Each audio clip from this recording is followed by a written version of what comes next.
There is no spaghetti, but hopefully we're gonna make a couple people spill theirs.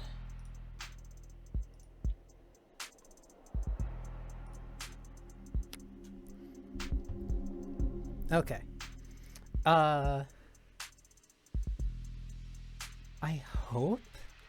I'm pretty positive I still have the VOD of when this basically hijacked, like, the entire... almost the entire, demo... the Steam Next Fx demo, demo stream that I did, I think it was last year. It's still incredibly stylish. And I hope that I get... hopefully I get way more excited seeing this screen, more and more after this episode.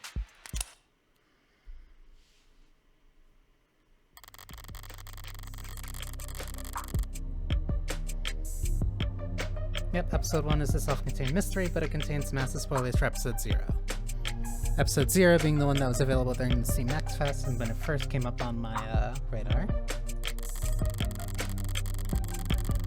If you haven't finished episode 0, it's strongly recommended that you return to the title and do so before proceeding. You can choose to play episode 1 High Roller mode.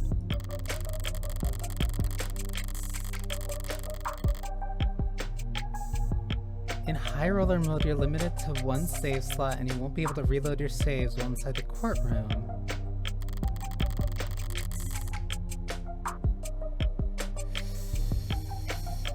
Interesting. The minimum ante for hands will be increased. The minimum and maximum penalties for answering incorrectly during trial gameplay will be increased.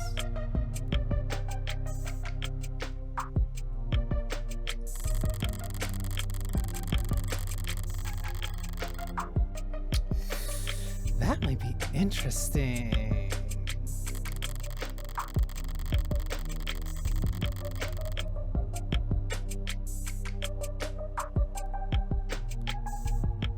Depending on how this one goes, I'll see if I can turn it on or I'll check it out. You can turn High Roller mode off at any time in the settings, but in order to turn it back on, you would have to restart this episode. I'll consider that going through for the...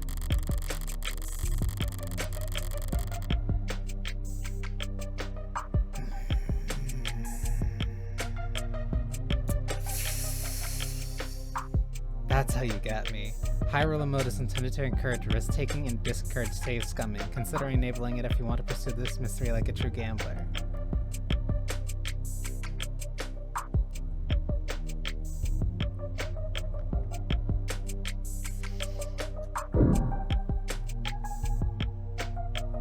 Save and load as often as you like for the perfectionist. Limited to one save slot, loading prior saves are disabled during trials. Play like a gambler.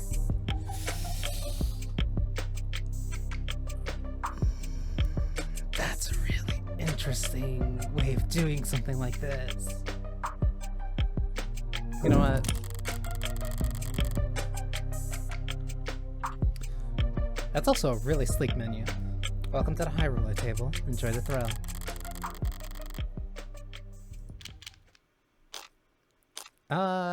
Let's keep them on just for now so I can remember how to play. Because it has been a couple months. Listen, I wanted to thank you for coming over. Wanted to thank you for coming over? Figures you'd notice. Anyone could tell something's bothering you. You're the first person to say anything. What happened? The police came to see me. In public? No, they wanted to be considerate of my privacy. That's a first. They wanted to talk to me about the other week. About my whereabouts and yours. I told them I didn't know anything. They must have loved that. Funny. What would you have done? In your shoes, probably cursed them out. Yeah, I could see that. Is there anything you want to ask me? No. Not even for a favor in return? No favors lost between friends, I say. That sounds like a toast. Why not? to friends. I'll raise a glass to that.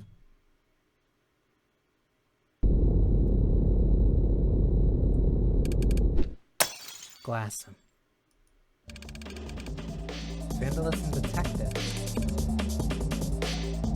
Incident log. Recorded at 8:55 a.m. local time. Geopositional data encoded. Check out all citizens in the area. Copper. Visuals impaired. Facial recognition compromised. Pinging nearby opt-ins for corroborating evidence. Hey, he's lighting up every phone on the block. We need to go now, or what? He'll use his outdoor voice? He'll have us pinned down to our dental records where we can say we're...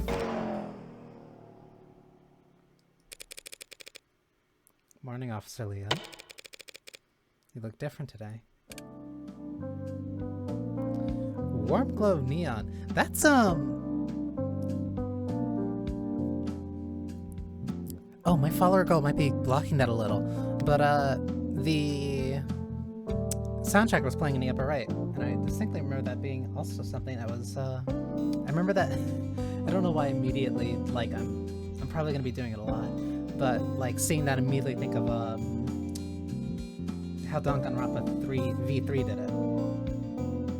Leo, L3O. You do something new with your uniform? Good morning to you too, Morgan citizen. To answer your question, no, I have not undergone any recent retrofitting. If you'd like a more detailed record of my maintenance history, you can make a request for it. I've got it. Must be the new coat of paint. We're referring to the act of vandalization that just took place. Only the most recent one. Super Cop over here has a new dent every time I see him. Scars honorably earned in the line of duty, scanning the streets for jaywalkers and loiterers. Don't worry, ma'am. Oh. Pinkish purplish blood, too. A report has been filed and the police are working to resolve the situation. Civil disobedience at this time of day. What's the world coming to? They're just stragglers. There was a period of unrest in the area last night. Unlicensed protesting and demonstrating without a permit.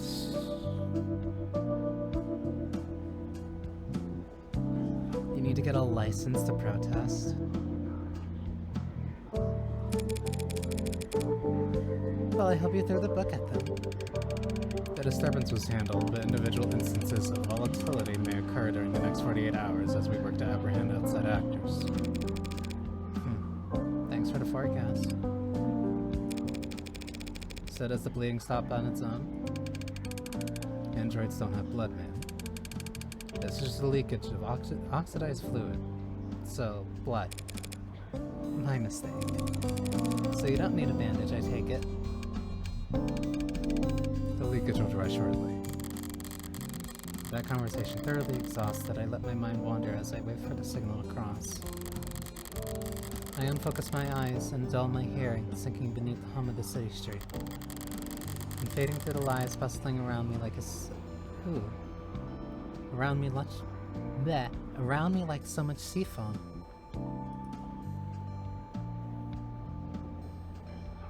A nice mix of Britain and North America. Across the way... Ooh, this is sleek.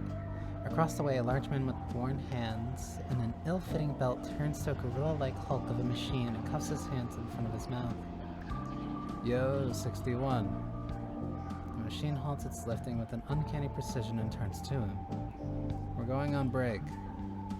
The robot tilts its head to the side. You can't work the pillar without showing up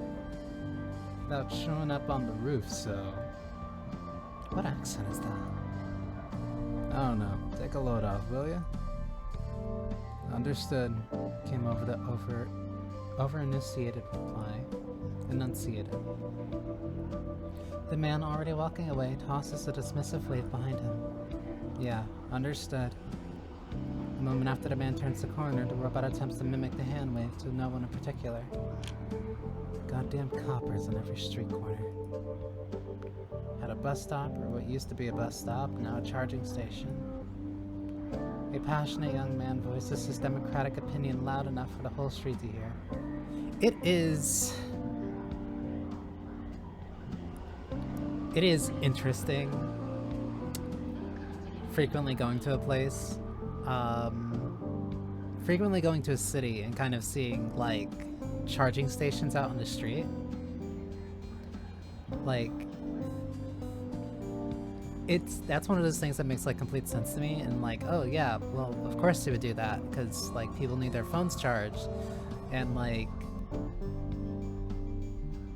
it's one of those things that's like, oh yeah, no, that's not out of place, that's, like, something that I've seen, but thinking back, it's like, they weren't there, like, 10 years ago. Like, phones got that important that they started putting charging stations out on the street with, different ports for all different types of phones. They declared martial law when I wasn't looking. The small woman beside him, trying hard to appear even smaller, shifts in her seat. Well, they're just doing their job, so... Bots don't have jobs, except the ones they stole from us. Notice how they don't patrol nearly so heavy in Uptown, even on the worst days? His audience, captive by virtue of sharing the same charging pole as him, shuffles, coughs, stares even harder at their phones. That's an interesting way. That's a very interesting thought. Like being stuck at a charging station next to somebody who you don't want to be next to because your phone's dead. But at the same time, using your phone while at a charging station is just going to take you longer to actually charge your phone. The woman looks at her knees and pulls out her shirt. You're kind of embarrassing me right now. He makes a vague gesture with his hands to indicate he stepped off his soapbox, and the shoulders of everyone around him relax a centimeter. Oh no, that's just... A woman with exhaustion in her eyes sighs at the hologram floating above her. Chrome-plated palm. While a rounded, smooth-looking android pushes a carriage behind her. I don't know why I saw a T. Alan, walk her around the block. Get her some air, would you? Apparently this call can't wait, and it's louder than a garbage disposal out here. Of course, ma'am. I'd be glad to. The android punctuates its sentence with a sound halfway between a whir and a purr, which, judging by the coos and gigglings coming from the child, seems to have been well received. Robots, holograms, androids, drones. Coppers, if you prefer.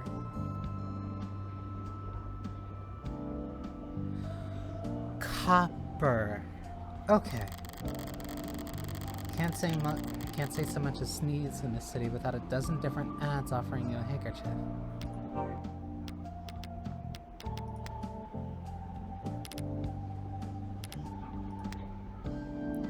Ooh. A derogatory word for automated dependents, particularly ones licensed by or operating under the authority of the state. Interested parties in the automated dependent industries have, on more than one occasion, lobbied for copper and other terms like clanker, chrome dome, microchip breath, to be classified as hate speech, arguing that this anti-mechanical sentiment constitutes an expression of prejudice.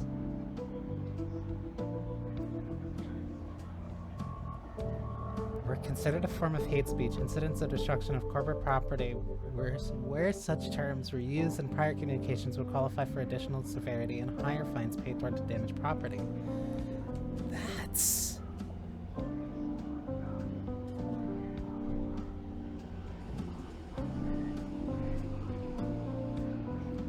Wait.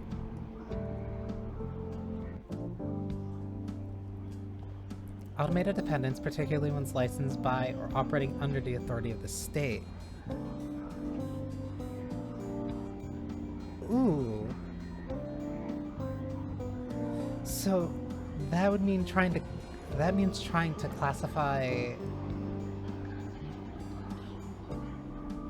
It's trying to classify those terms as hate speech towards government property, though.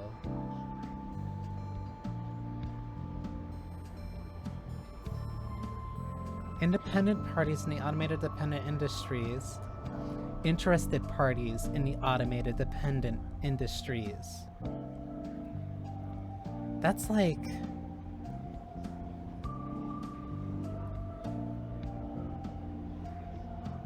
That's like trying to... That's like an... okay. That's like a car manufacturer trying to get... That's like a car manufacturer trying to get...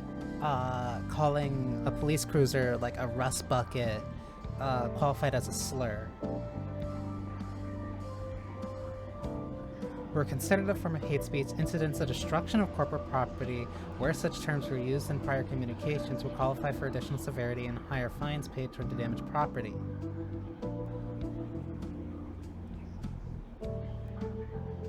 It's a way of... It's simply a way of basically increasing, like, speech control and also increasing fines for incidences of vandalism. Because then they can qualify it as a hate... They could qualify it theoretically as a hate crime. Calling it a lemon tube would probably work. Under all but the most radical interpretations of hate speech law, however, prejudice can only be directed towards sentient living things, people, animals, or corporations.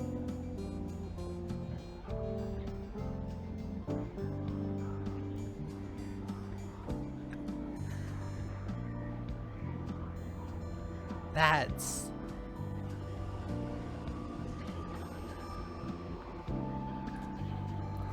If you feel that a corporation you know has been the victim of a hate crime, you can report it at our confidential portal here.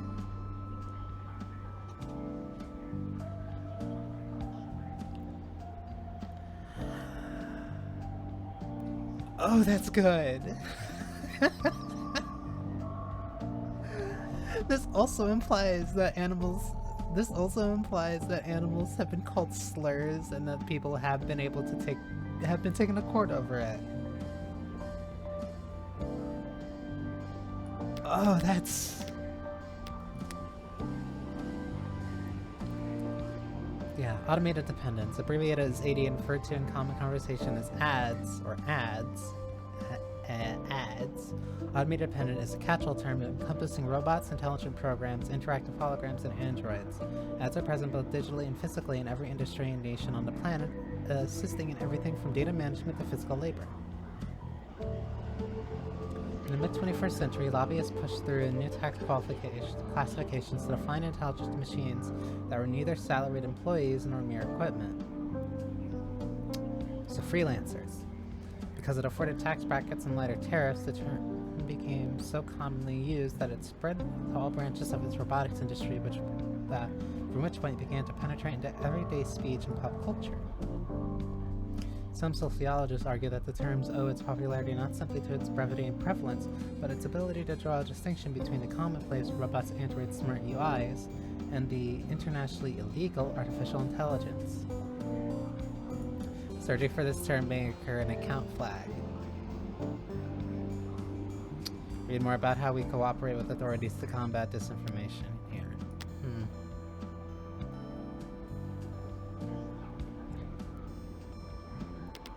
Honestly, I might be under the jail with you, Jackie. Mods, also known as body modifications, is a term that may refer to cybernetic prosthetics, artificial implants, and neural enhancements, or any combination of the above. While body modifications have been seen throughout history and across a wide range of cultures, the modern body modification movement is differentiated by the shifts in the intrinsic factors, expression or identity, to extrinsic motivators, job opportunities, technological benefits, improvements in physical or mental ability. So, more akin to the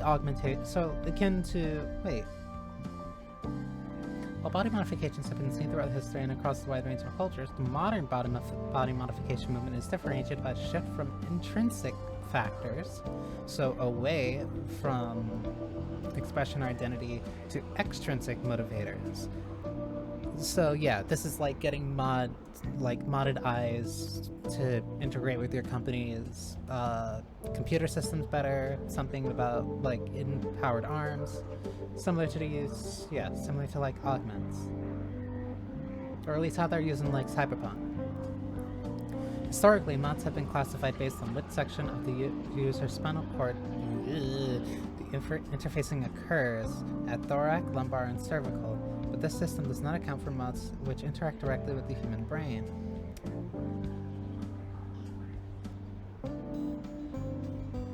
Wait, weird? Historically, mods have been classified based on which section of the user's spinal cord the interfacing occurs at. So that means that previous body modifications only occurred around the spine. But the system does not account for mods which interact directly with the human brain. But wouldn't that technically... The spine directly connects into the nervous system of the brain, so wouldn't that... Huh. The increased prevalence of so-called above-the-neck modding in recent years has led to several corporations and medical organizations proposing their own new classification systems, but so far none have gained traction. Users also frequently search for, can you return mods, can you undo mod surgery, best reviewed neural implants, 2086. Interesting. So I still have Morgan's profile.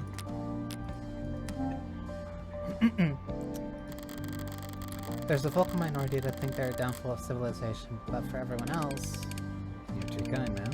Thank you for your concern. It's hard to hate on them when they're so eager to please. Crosswalk's giving me the okay. Keep us safe, yeah? Have a good day, Morgan citizen. It's a bright, crisp morning in the city. Lights changing and people moving in, click-clacking moving in click-clacking harmony, all smooth as clockwork. Were I in a worse mood, it would be all a bit much. But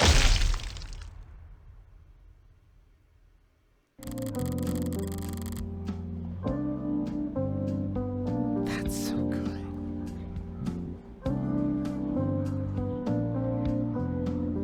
That's so good. But I went out last night, so I'm feeling pretty refreshed this morning. As I reached the other end of the street, I pivoted lightly and give automated dependent assistant officer L30 my best impression of a salute. Thank you for your service. And of course, he creaks out a mirrored response. No sense of sarcasm. Poor bastards. But I didn't come all this way downtown to poke fun at the only happily employed class in human history. No, I came down here to make an important purchase. Today I'm going to buy a gun.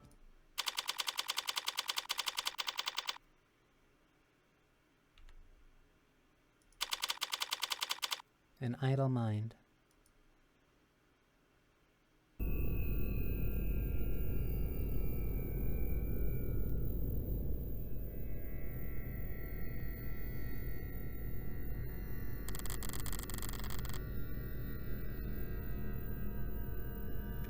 It stock, but it was effective for that, like, point, for, like, the 2 seconds it was on screen. It had me completely stunned.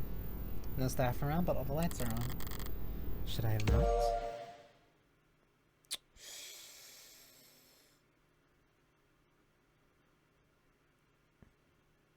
Damn it, you're a hologram. Sup. Best personality setting 6, the cool one. Oh, so there. Okay. Let me know if I can help you with anything. I've probably forgotten more about firearms than you're programmed to remember. I bet you can. I recently acquired a license to carry concealed. Nice. Are you in law enforcement? Do you shoot for sport? Business or pleasure? Neither. May I ask why you're looking to carry concealed, ma'am? Well, you know. Assault with a deadly weapon, cruel intent, that kind of thing. Some of my clients live in very rough neighborhoods. Even in broad daylight, coming down to the lower wards for a house visit can be... I see, you're a lawyer. So I guess you'd say I'm in a market of self-defense. I'm in a market for self-defense. We have a wide selection of options for self-defense in a variety of sizes and calibers, with spread and PA fire options available. My bad, PA stands for pseudo-automatic. that just be semi-automatic?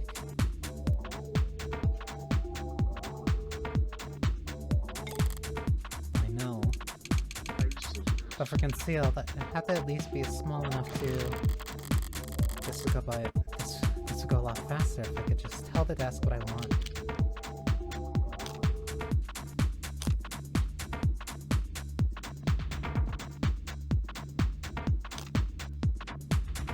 Patience. But walking in here and asking for a very specific model is gun nut behavior. I'm not trying to stand out.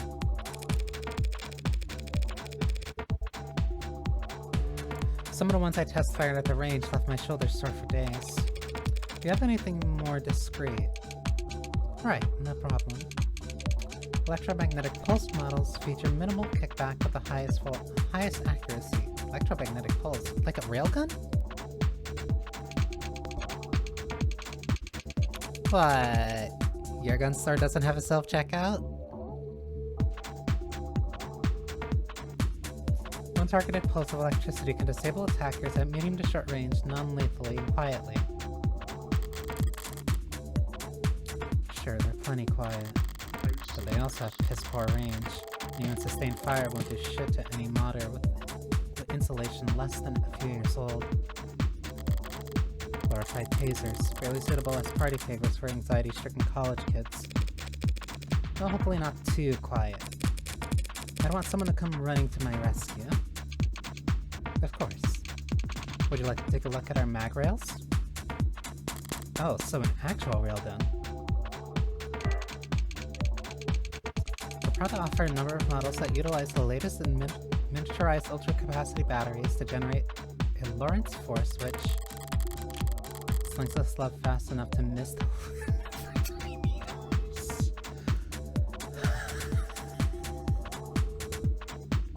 Jesus Christ.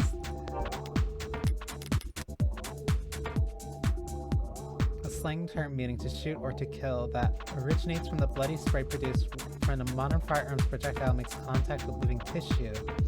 E.g., a gun that size could miss the crowd from 100 meters even if you were aiming.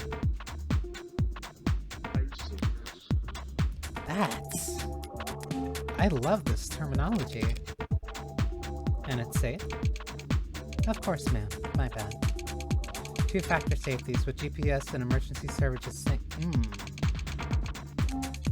It won't go off unless you want it to, and someone will definitely come running.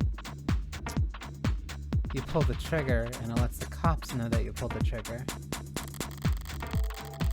All those convenient safety measures make it incredibly easy for the police, or anyone who could dupe their tool set, to lock you out of your own gun with the flip of a switch. Oh, ID tag guns. You can walk a piece like that down a single uptown street without passing through 9 or 10 no-fire zones. So, zones that would automatically block your firearms. They're the very worst, most useless kinds of weapons a criminal could buy. Sounds perfect. How do we get started? Why does it feel like every desk I run to has to be such a character? Mercifully, it's tucked itself away while the fabricators get its gun tagged. It's got time to kill, so is there anything worth checking out around the shop?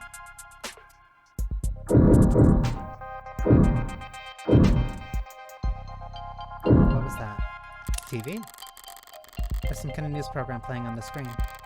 Most public places are too scared to put on any channel with content more political than smiling micro apartment flippers. But this is a gun store after all. Power is always political.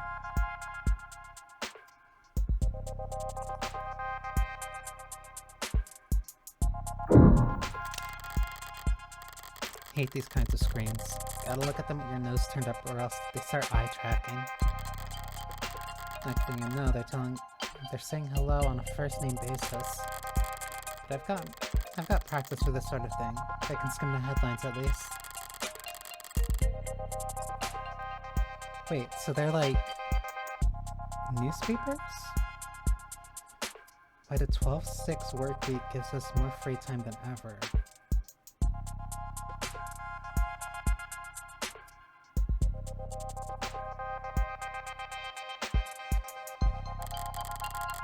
14 and I tried dating a smart UI. It may be the happiest I've ever... That's too close to a real headline. How term limits are...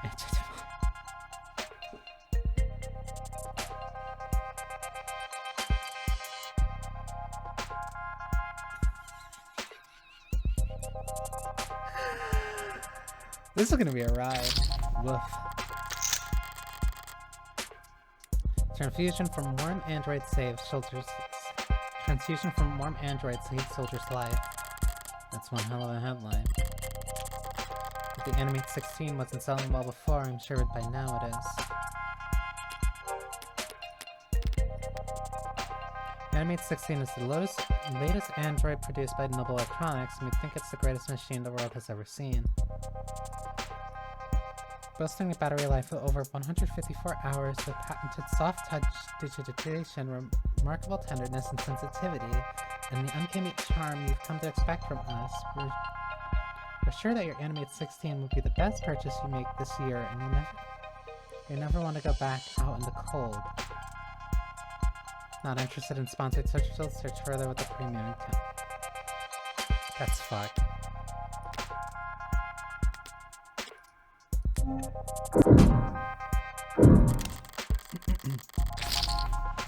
You should kill you to clean up a little. Guess the desk kindly asking customers not to litter can only get you so far if you're not willing to pay someone to sweep up. Wait, is this trash? This fire, it's scannable? Stagnancy theory, really? They got a lot of self-proclaimed philosophers in here.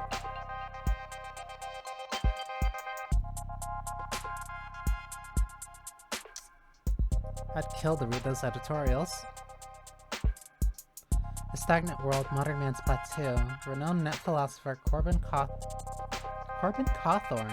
real name withheld, offers to take you on a deep dive into the global trends and sociological patterns that have driven our planet to the halting point in this groundbreaking controversial seminar.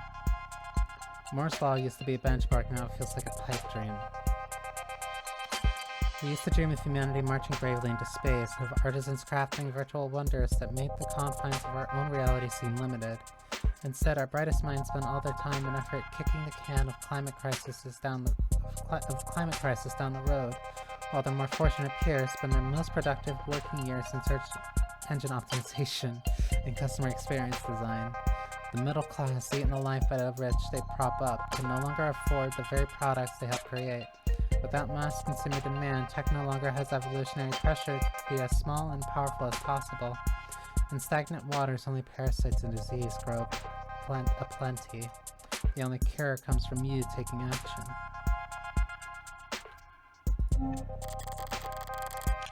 There's another link at the problem, probably leading to a collection dish.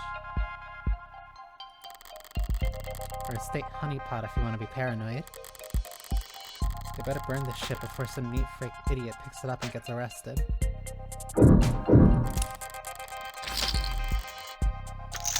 The idea that you would have to pay for a premium subscription for a search engine so that you don't get ads instead of actual search results is horrifying, but way too close to real.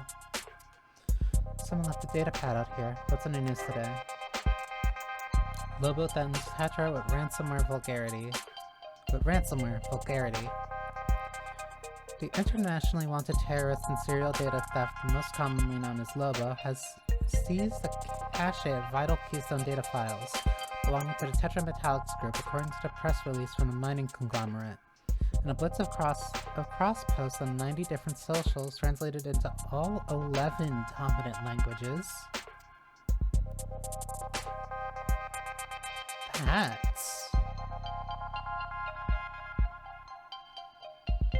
That is a terrifying concept.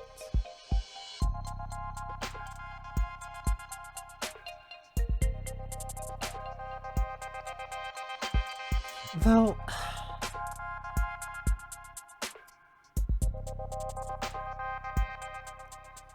like,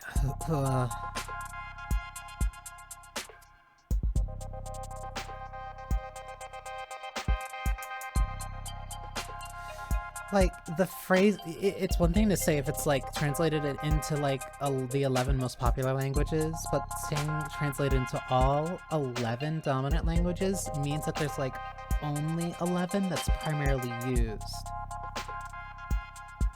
That's like saying,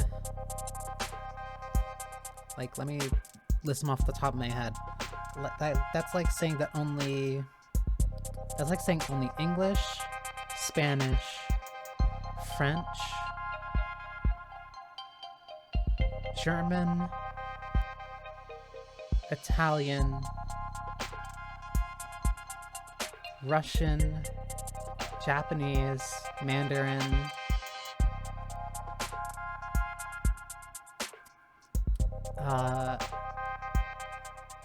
I feel really bad about this, but I don't want to just say Indian because I think the language is called Hindi, but I don't remember. Afrikaans, and like, what's another language? I should know this. And like Korean. I don't know why Korean came up last. It's like saying only like those 11 languages existed in the entire world. And then the rest are like subdivisions. The supposed hacktivist, radical conservationist, and gentleman thief made clear in their intent to ransom said files back to their lawful owners at severe cost. Though the posts were quickly flagged and quarantined thanks to user reports, Lobo's latest manifesto, which we have declined to publish here on the grounds of journalistic integrity and due to the strong language contained within, has remained in circulation thanks to loose networks of rogue data harbors. In addition to a sizable monetary ransom, Lobo put out a list of demands that spanned pages. More predominant amongst them was a call for de-escalation of all conflicts surrounding rare earth metal deposits around the equator. So they want to end wars that are going on around the equator for mineral deposits. Sources at Tetra refused to confirm or deny reports that Lobo's captured data impacted only their billing services, but insisted the corporation could not in good faith resume distribution until the ransom situation was resolved. Market prices for rare earth metals surged following the hacking attack as supply halted and demand rose, stoked by memories of catastrophic supply chain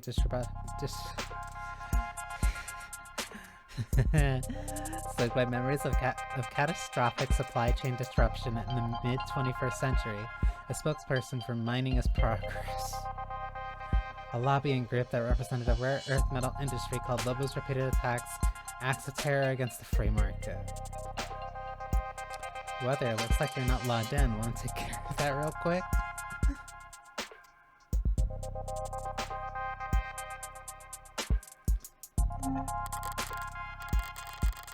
Lobo again, or someone using their name.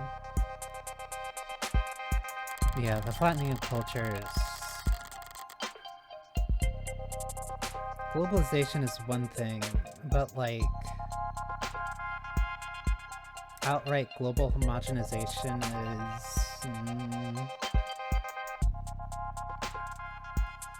Suppose it doesn't matter if they're original or not, as long as they're a genuine threat.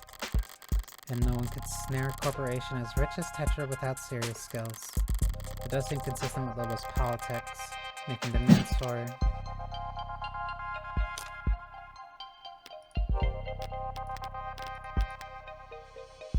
The big bad wolf is here.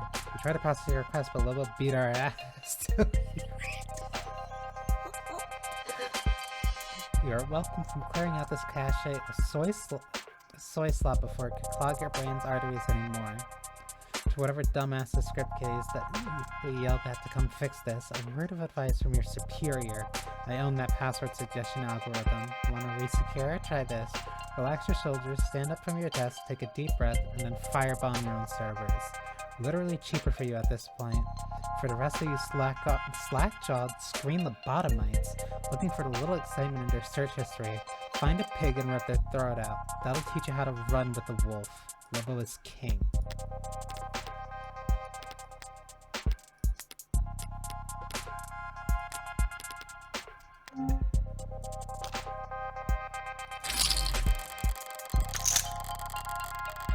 It's not the first time Lobo's voiced their displeasure with the decades-old simmer of conflict around the topics. But unless the rare earth metals powering all our batteries and fueling all our pretty little androids are suddenly made a lot less rare overnight, I doubt the state will stop taking an interest in those regions' politics anytime soon. Wait, how long has it been? Shouldn't take them that long to get my gun properly bugged. I'm sorry, we're receiving a breaking news story. We're seeking confirmation and, yes, we have it confirmed. Lead programmer at Noble Electronics and famed designer of the turning solution, Dr. David Asher, has passed. What? Proprietary Vantage automated dependent management system along with the Animate series of androids. Must be some kind of corporate propaganda tactic or... No, they wouldn't risk. Fake news? But why? Perhaps best known for his breakthrough in the field of machine learning and language. Misinformation, maybe. Trying to... Authored many of the developments that allowed for Noble's rapid growth and market dominance. David Asher is dead? Including the popular Death series of smart UIs. That's very sad. I didn't ask. Sorry, I just... Commands only. Understood. Will you be paying with cash or credit?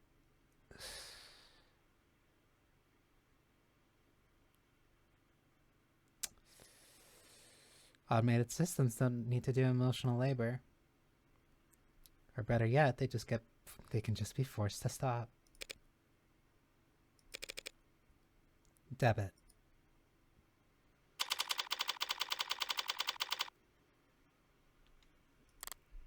The gun was lighter than I expected. A real gun should always be heavy, lighter than the sum of its parts. That's one of the things I like about them, their weight. Like they're anchoring the world around them. Like they're a fixed point in time. Like everything else is just relative to them, either closer or further to the end. I would have liked something heavier during that walk back to my apartment. I would like to have something to feel far away from.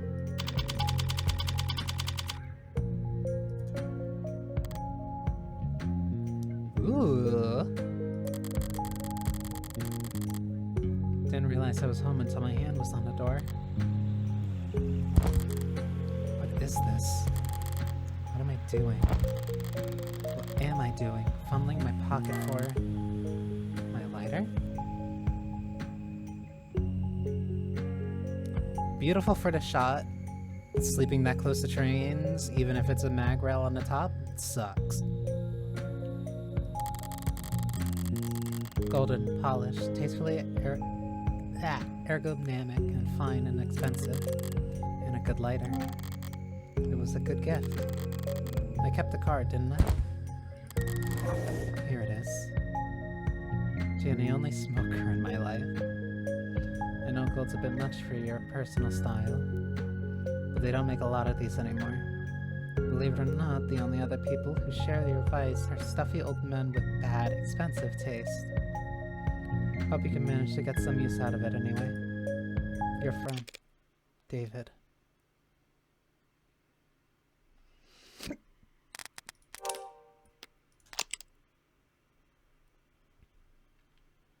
Lead programmer at Noble Electronics. Likes street food, crowds, fishing.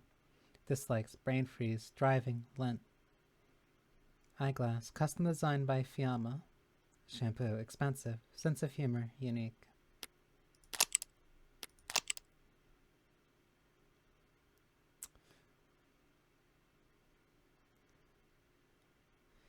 Occupation, criminal defense attorney. Likes trigonometry, rooftops, bonfires. Dislikes sunburns, bats, karaoke. Exercises by swimming, hidden talent, baking, body count. You cannot ask somebody that. Some people like being stinky.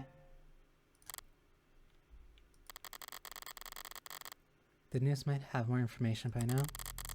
Or not. Looks like the net's full of copy-pasted statements from Noble. Auto-edited montages, ill-fitting quotes. Copy-pasted statements. Ugh.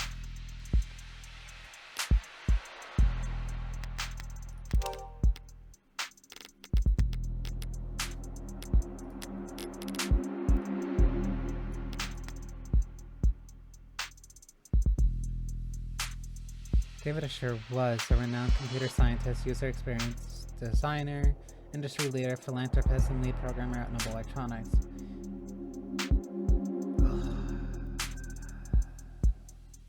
This is just an updated bio, changing everything to the past tense.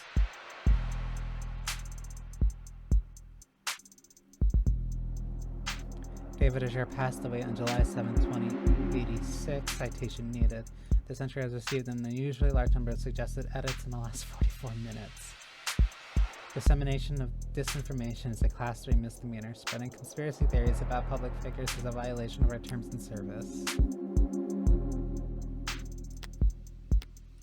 A misdemeanor?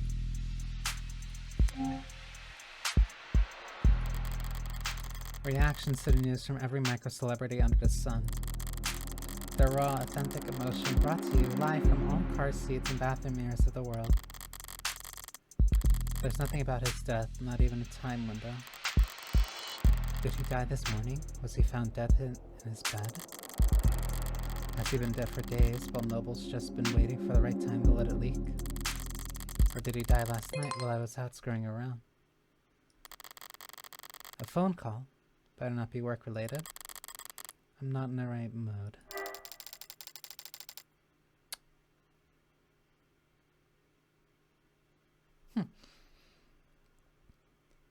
Oh, Morgan? Hey, thanks for picking up so fast. She's Jessica Starling, who asked me to call her. Hi, Jess. Jess Starling.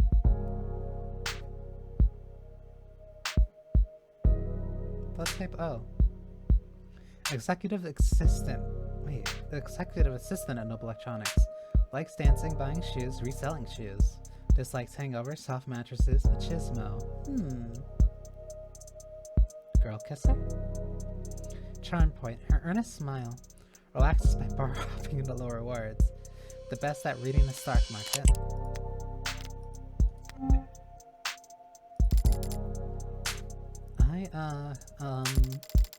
Listen, I need to... I've already seen the news. What? Oh. Well, of course you have. Duh. I'm sorry I didn't tell you sooner. With the company and their people and all the... What I mean is, if it were up to me, you would have been the first call I made. For a decision like that to be up to David's assistant, about 1,000 other Noble employees above her on the ladder would have to get axed, but... It's alright, Jess. No one ever really knows what to do with these kinds of things. Still, I'm sorry you had to hear it from a streamed Sharon?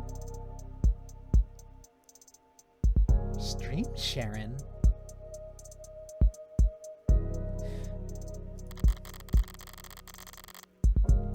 What difference does it make about how the information gets to me?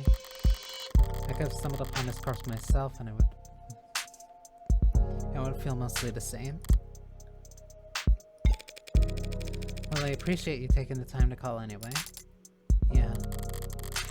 If I want more information, she's the best source I'm going to get, maybe for weeks. What to ask at a time like this? I'm supposed to express denial first, but she's probably short on time. And I don't feel like following the playbook to the letter right now. Can you tell me what happened? The police, they think he took something. Suicide? And the police are already involved? They say it was some kind of poison or... God. Noble's got a lot of weight to bludgeon the state with. Especially in this city. I would think they'd keep the police at arm's length for at least a few days. Listen, Morgan, I need to ask something of you. Of course, Jess. Whatever you need. Whatever you need? A bit much, but she's grieving. This is just how people talk. And it's not like my day was really salvageable anyway. I'd like to bring you up here, to David's place. What do you mean? There's something I have to give you. You're not handling this will already, are you? If the police are involved, it'll be a while before... No, I'm sorry, it's not like that. Before he... Oh! No, please don't hold back on my account. David asked me to get this into your hands. It wasn't work-related. But he asked me. I know I'm asking a lot here, but since it's turned out to be the last thing he ever asked me to do, I'd like to get it done. I don't like showing up at the crime scenes more often, or more quickly than strictly necessary. That's when I only have to worry about the police. With Noble looming over all of this, security will be doubled and scrutiny tripled. This is too risky. There's no logical reason to agree to our request. Swing by my place with a cab, yeah? Besides my own morbid curiosity. Right, of course. Thanks, Morgan. Thank you. Wait, I almost forgot. What is it? You don't happen to have anything you could wear in black, do you?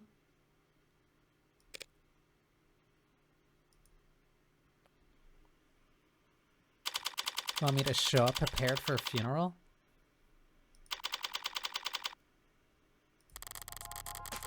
The auto cap hums a synthesized purr as our on-ramp merges into a canopy superhighway steadily and suddenly all at once.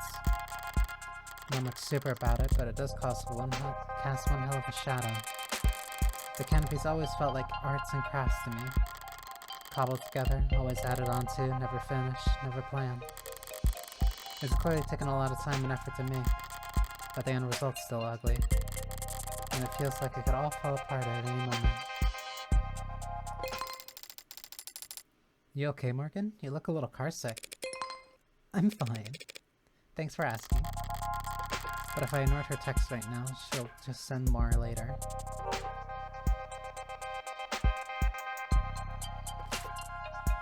Which?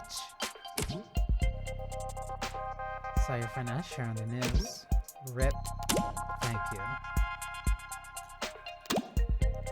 For trying to be sincere. Worth a shot. We all have our strengths. God damn, you're one passive aggressive.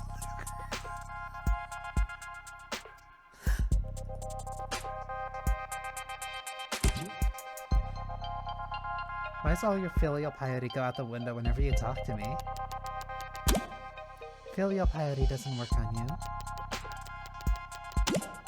You love yourself too much to appreciate respect. True, went the train. That's...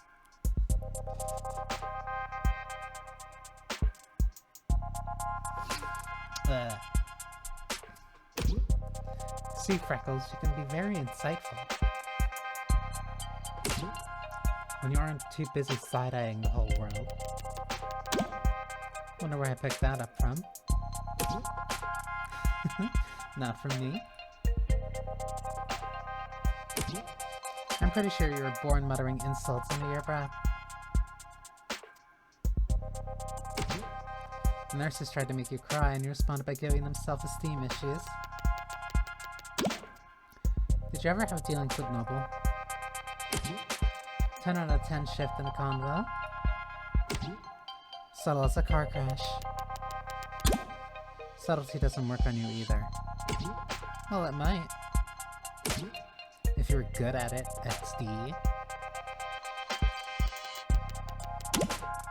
This is me asking you for advice.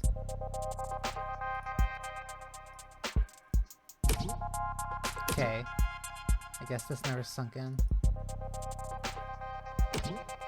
Because you spent most of your apprenticeships asleep. But my clients were all celebs. The rich and famous. I didn't have that many dealings with the Megs that owned their likenesses. Oh.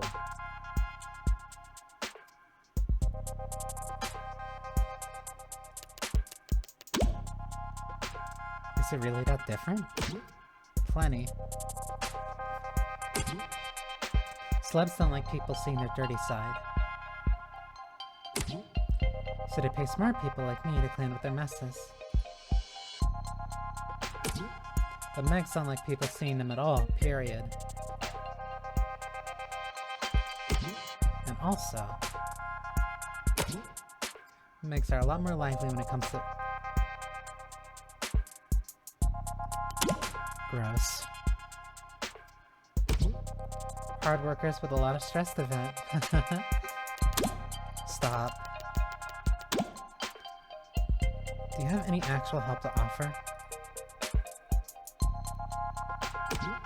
Truth be told, I did have this one run-in where I got deep into corporate intrigue. Why?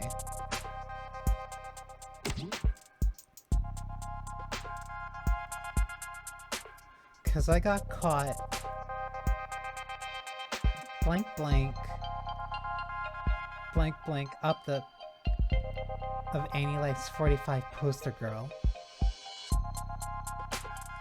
God damn it. Hard worker. Lot of stress to vent.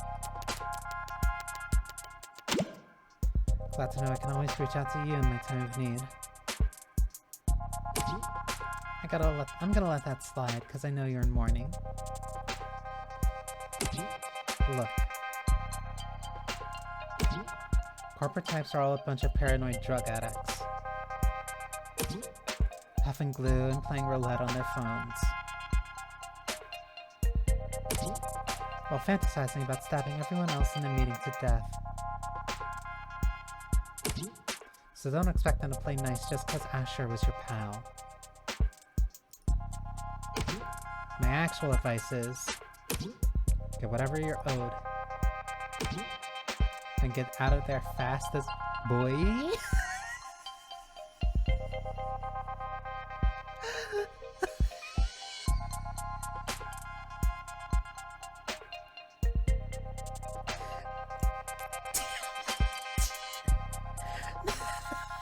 Now that's just playing in my head.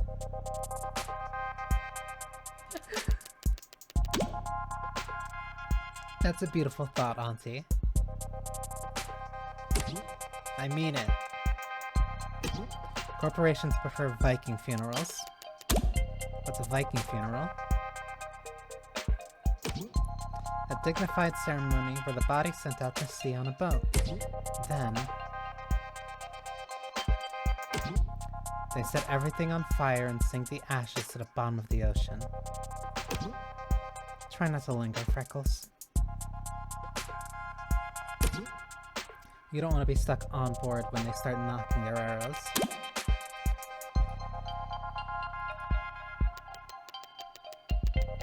Thanks. But what the hell was that about me sleeping in the job? I worked harder in one day than any of you Gen Alpha drunks did all week. Should've worked smarter, lol. And if you want to go there,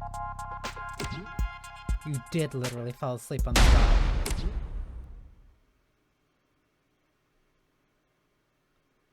Why?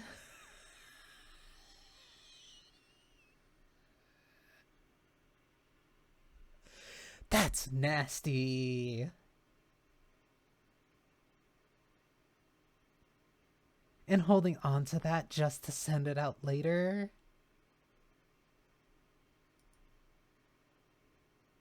That's dirty. That is...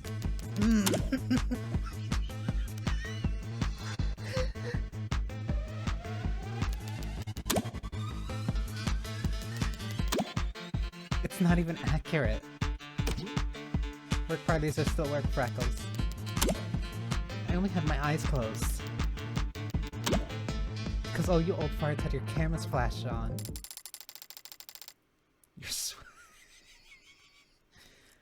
Morgan, something wrong? You're sweating. Just deleting some spam. We've got a couple more minutes of crawling through the canopy scuts before we reach David's part of the city. Uptown, our better half. Gleaming opera houses and towering corporate apartments. Boutique shops with more cameras than customers. Penthouses stacked up penthouses in a frantic climb to the top of the rat pile. All ringed in by restaurants with long wait times and small serving sizes. I hate that she is so old that she's Gen Alpha, but she's making jokes like from Vine. And also she's the only one that's typing with LOL and then then adding a tilde at the end.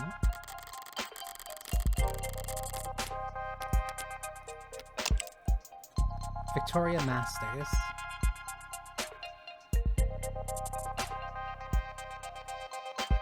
Occupation, lawyer to the rich and famous, semi-retired, likes handsome men, pretty women, expensive liquor. Ooh. Dislike clingy people, prudish people, flying commercial. Jewelry, 24 karat. Age difficult to verify. Smokes, cigars, death 13, cigarettes and other adult stuff. The joke is that the uptown folks go most of the year without touching street level. Not much of a punchline there, it's basically true. By now his whole block must be swarmed with cops, themselves surrounded by media, and all encircled by onlookers. I could try and enjoy these last few moments of calm, but if the storm's coming either way, I'd rather use this time to try and find my footing. Actually, Jess, if you got a second, I was curious about that headline. I saw that headline, by the way. The one where your warm android saved the soldier's life. Oh yeah, pretty feel-good, don't you think? So folks at the company must have been in high spirits lately, I take it. That's what I thought when I first heard about it, but I don't know. Maybe upper management's never happy. Because they're still just riding sales harder than ever, pushing the traditional consumer markets. I thought they'd start building a pitch for Congress the day the story dropped. A big patriotic campaign telling everyone why we need a contract for warm androids in the military. But I haven't heard about them moving staff around. For anything like that. Maybe it's all above my pay grade. All the corporate power and money in the world. And they're still joyless assholes that they won't even celebrate their victories. What about David's death?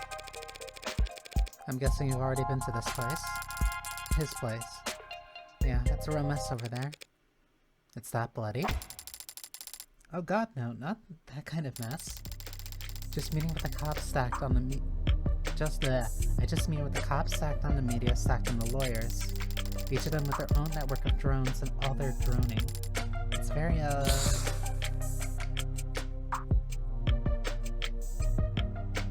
I want to believe you're asthmatic. But you seem to be hitting that whenever you're stressed. It's a very high productivity atmosphere, is what I mean. When were you able to get over here? Well, I got a call from legal late last night. They weren't exactly delicate in breaking the news to me. Last night. They said they needed my help sorting through all his... Well, you know how he left things organized sometimes. He's been dead since last night. They've kept it under wraps that long. I know there are a lot of powerful people in these circles, but to stop it from leaking for over 12 hours? It seems like more than just your typical powerful people trying to control the narrative. It seems more like there's something you're actively trying to suppress. So you found out last night. Right, last night. I'm so sorry. I should have told you as soon as I found out. Really, it's alright. Did you see anything? No, I still haven't actually seen him at all. He was airlifted to the hospital ASAP, and that's where he passed, so... But, well, I didn't get the impression that the cops had been there that long. Not compared to the lawyers, they and the rest of the company seemed pretty entrenched. Noble set up camp before police even arrived. So what time would that have been? I guess I got there around 9 p.m. Yeah, because at 9:15 they switched my phone to silo mode and got locked out of everything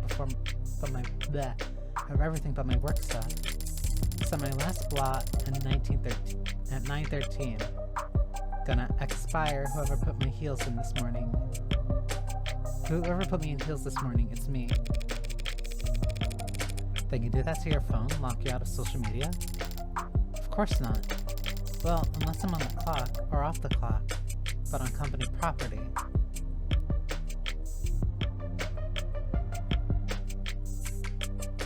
Wait.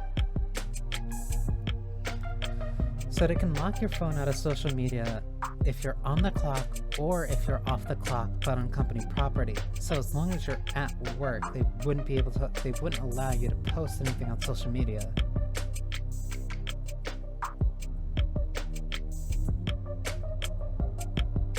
That doesn't mean that your phone's in a forced dead zone. It means that they have access to your phone and can lock you out of apps as long as you're on company property.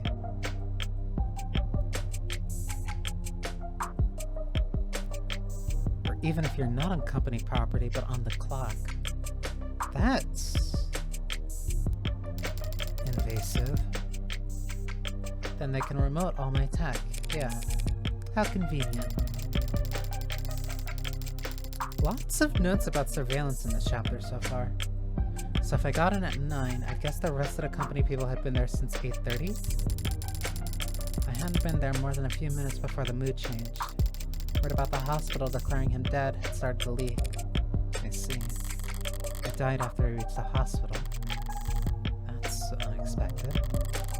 It's 2086. You might be in trouble if you get stuck in bureaucratic purgatory when you need to be in the emergency room, but other than that, if you reach the hospital alive, a good doctor can stabilize most any patient within a few moments.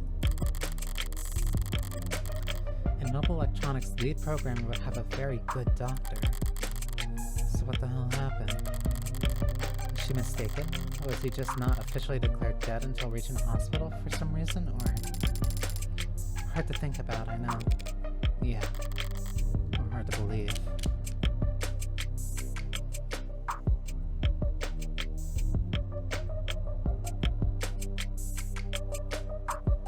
Why would they want to misalign when he actually died and when...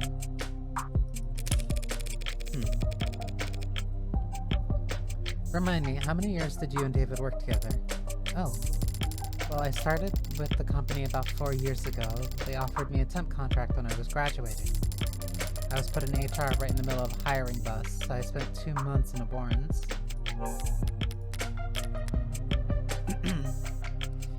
Noble Electronics LLC.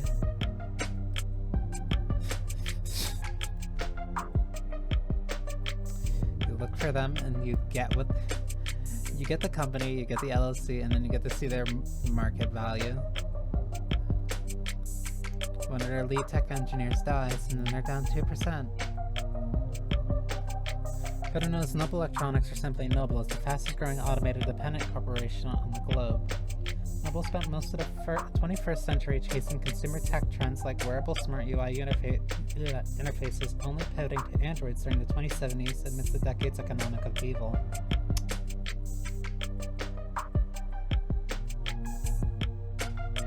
The corporation struggled to break through the higher tiers of corporate power until David Asher revolutionized their products with this Turing solution, and their technological breakthroughs have followed.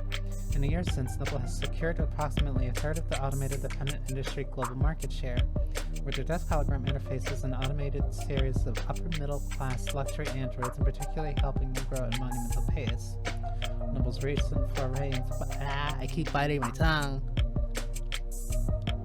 Noble's recent foray into biomechanical androids was initially met with skepticism when pre-orders lagged behind previous year's numbers, but the Animate 16 is projected to reap record profit for Noble over the next few quarters.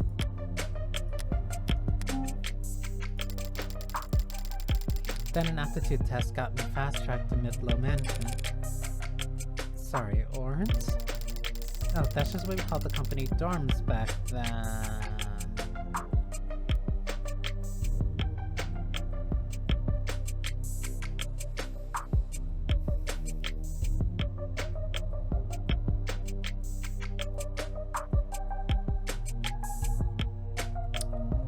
Excuse me, can you please explain what the company dorm is like? Does the company dorm count as company property? How close is the dorm to the company building? You know, they had these really funny things back in like the what was it? That would have been... Yeah, the late 1800s, like mining town, No, that would have been before that. No, like what was it? Like 1860s, 1870s, like mining towns? Like, yeah, cool. Really cool company towns. Well, all the people. Plus it was underground. Oh. Uh-huh. Didn't see the sun the first month. My skin got so dry. Is that normal in your industry? Normal for everyone I've ever worked with. Except David, of course, but I mean, he was the best. Yeah. One Tuesday morning, Dr. David Assure walked right up to my desk like I had won the lotto. Said I should come work for him. Dr. David Assure, directly. On a random Tuesday morning, like it was nothing. He didn't like to do things on Mondays. Said people were always too tired to get anything done anyway. Yeah, that's right. He did say that. I should know by now, right? 3 years of arranging meetings and keeping him organized and occasionally straightening his tie. He was a good boss. He was a good guy. Yeah.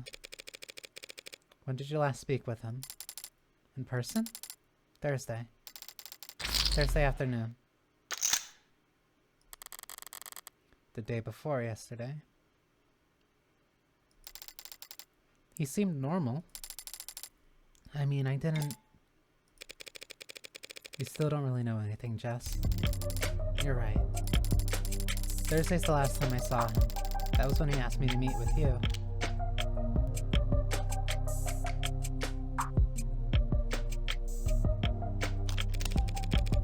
Jess, I have to wonder, what kind of request did David make of you that I couldn't wait a few days? Right, of course. He asked me to give you something. Something. Is he trying to build suspense? Right, it's just, well, I don't know exactly what it is. You have no idea? He asked me to give you the contents of his safe. Are we headed to the bank then? No, see, he has this private safe in his basement. Maybe you've seen it. Well, I say safe, but it might be more accurate to call it a storage locker. Or a false wall? And all he told you was that he wanted me to have what's inside. Right. He was very clear about that part. Your eyes only, straight into your hands.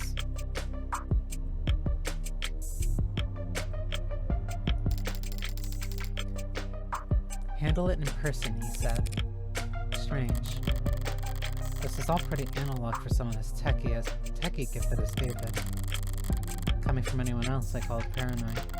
But David was never paranoid, even when he had every right to be.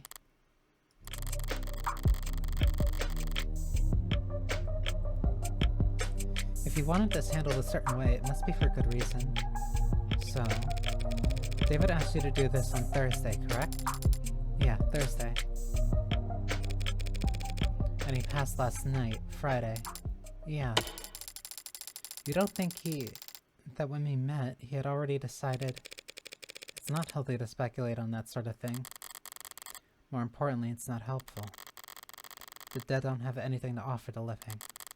I should know. You're probably right. Besides, we'll need to focus. Judging by the size of the crowd I'm looking at, it looks like we're about to jump into the thick of it.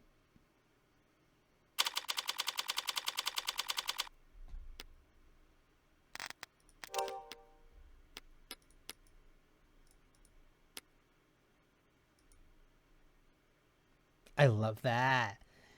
That's really sick.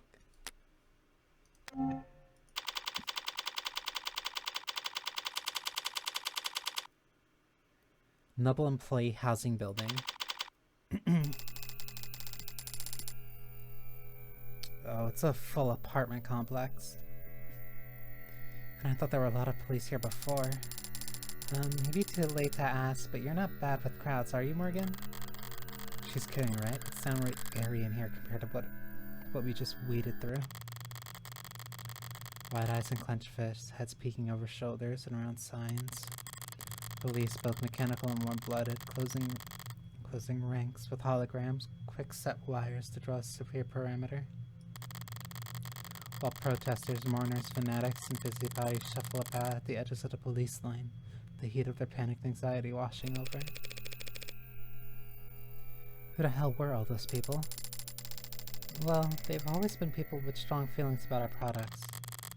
Android stepped forward into a mob, gently, firmly, unfeelingly parting the human tide. Most of them with official police branding, but a few remotely deputized consumer models emerged from the crowd to join them. All of them built by Noble.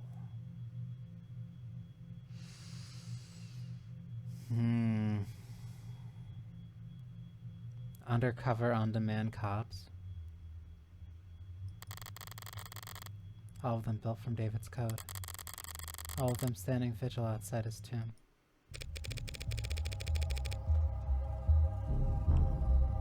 This is all technically company property, isn't it? Yep, David had the penthouse all to himself. But every other floor's tenants are Noble employees too. Not an uncommon arrangement in Uptown. Work at Noble, rent from Noble.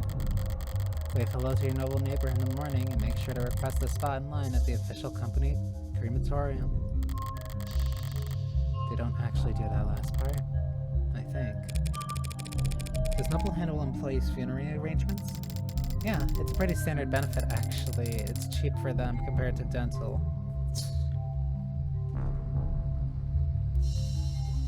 Nightmare future, cool. But Noble's always been generous with benefits. Generous with benefits, as in they will cover your funeral. Cool.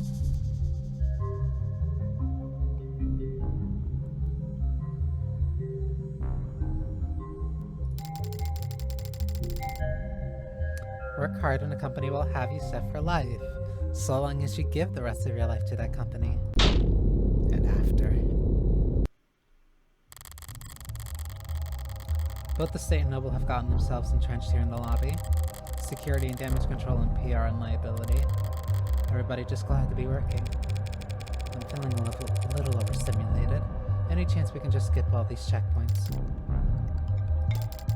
No, absolutely not. So who do we need permission from? The cops or the company? My request went through, so we should have the go-ahead from both at this point. We won't need to get near the actual, is it still called a crime scene? Is it not technically a crime? If it's not technically a crime. I don't want to think about how many suits Noble's paying to debate that question right this very instant. David's vault is in the penthouse's basement. Penthouse basement? It took them saying it a few times for that really to kind of click as being peculiar. But we can't get in from the ground floor elevators. We'll have to ride straight up to the rooftop veranda, walk in his front door, and then head down. If Jess says we can do all that without stumbling across where he died, then... Wait.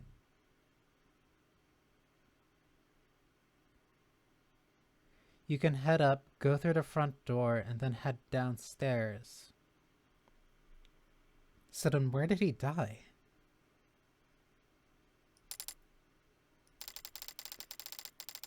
Okay, so if we just flash my ID card at any problem that comes up, including him. Hey ladies, look, I'm sorry, but I'm afraid we're at a capacity at the moment. Let anyone else by and we won't be able to maintain... Huh? You're that lawyer, Morgan. You got me, detective. How long's it been? Feels like it's been ages. Oh dear, I'm still bitter about our last encounter, I hope. Not still bitter about our last encounter, I hope. I'll live. I don't see that spunky one around. Is he taking a mental dare to preserve that unflappable charm? Detective Reyes is around. Why? You miss her that bad? I've had blind pimples that were more endearing. You two know each other? Jess Starling, meet homicide detective. Quayston, London. It's a pleasure, miss. Oh, likewise? As you might have guessed, the detective and I are acquainted. Comes with the line of work. Must have been modest, sweetheart. practically blush. Oh, wow. Me? Sweetheart? Something wrong, Starling? Huh? No, nothing wrong. But close as we are, I still just can't let her walk in off the street and onto the scene of an ongoing investigation. Even though those lawyers have to play by the rules today. Play by the rules? So there is a game afoot. It makes you assume I'm here in professional capacity. You're a criminal defense attorney and we're at the crime scene, following an old man's intuition. Good detectives don't rely on intuition, though, do they? They rely on evidence. No, I don't rely on it, don't worry. I just need to lean on it every now and then when my back acts up. Oh, cool. Guy gets a bit of gray in his hair and thinks it's a free pass act like a goddamn cowboy. Well, I'm afraid your intuition is off this morning, detective. I'm here on a private matter. The deceased wasn't your client? No, that would have been a conflict of interest. Conflict of...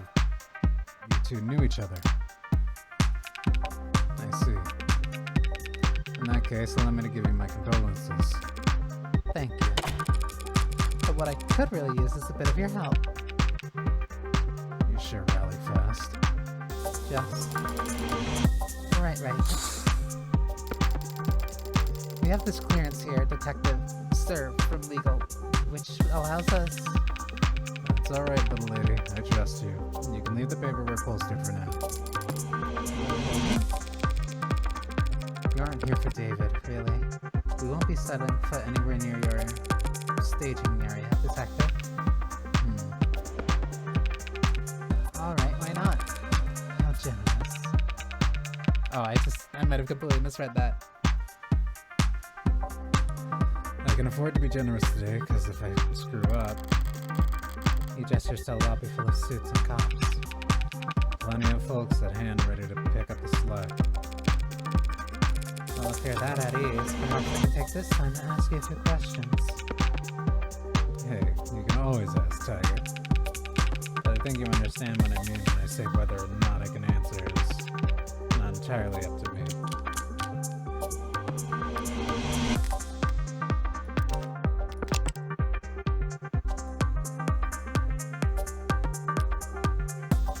Yeah, that hasn't changed. You're looking a bit haggard. How long have you been here anyway? Since this morning. But civilized folks don't call it morning when the streetlights are still on. Even if you got here around 1 or 2 in the morning, it still means homicide wasn't brought in until hours after Noble had the lay of the land. Sounds like you could use a break. I could use a retirement package. Hey, you're a lawyer, right? According to all my business cards. Think I could sue for elder abuse? Not that kind of lawyer. Sorry. You would lose, though. I already regret asking. Why have they got a homicide detective losing sleep over this anyway? The man is dead, and he wasn't killed by fire, or vehicle, organized crimes, or disinformation.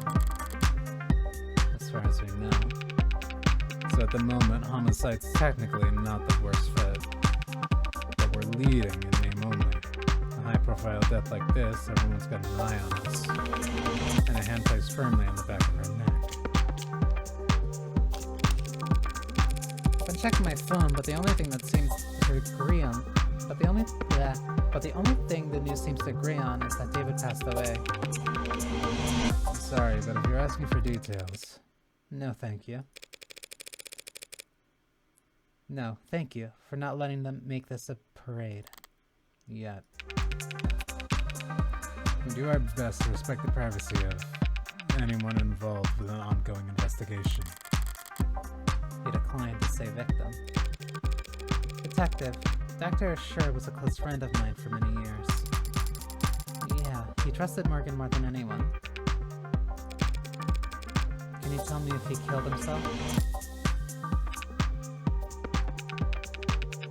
Looks like that's the case.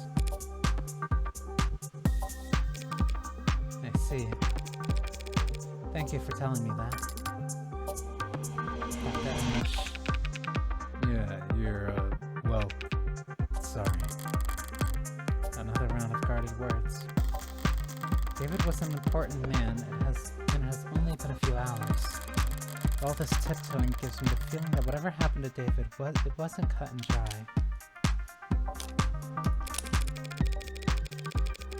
You boys in Noble all getting along with each other, sharing your toys. Some of the younger ones are bristling, but I always play well with others, Counselor. How well did the Mags play with you? They gave you full access to the building security? They've given us access, and they say it's full. Some big penumbra system, top of the line coverage, top to bottom of the building. Besides, the data stream's torrential. It'll be a while before we can start making sense of it all. What does Mags mean?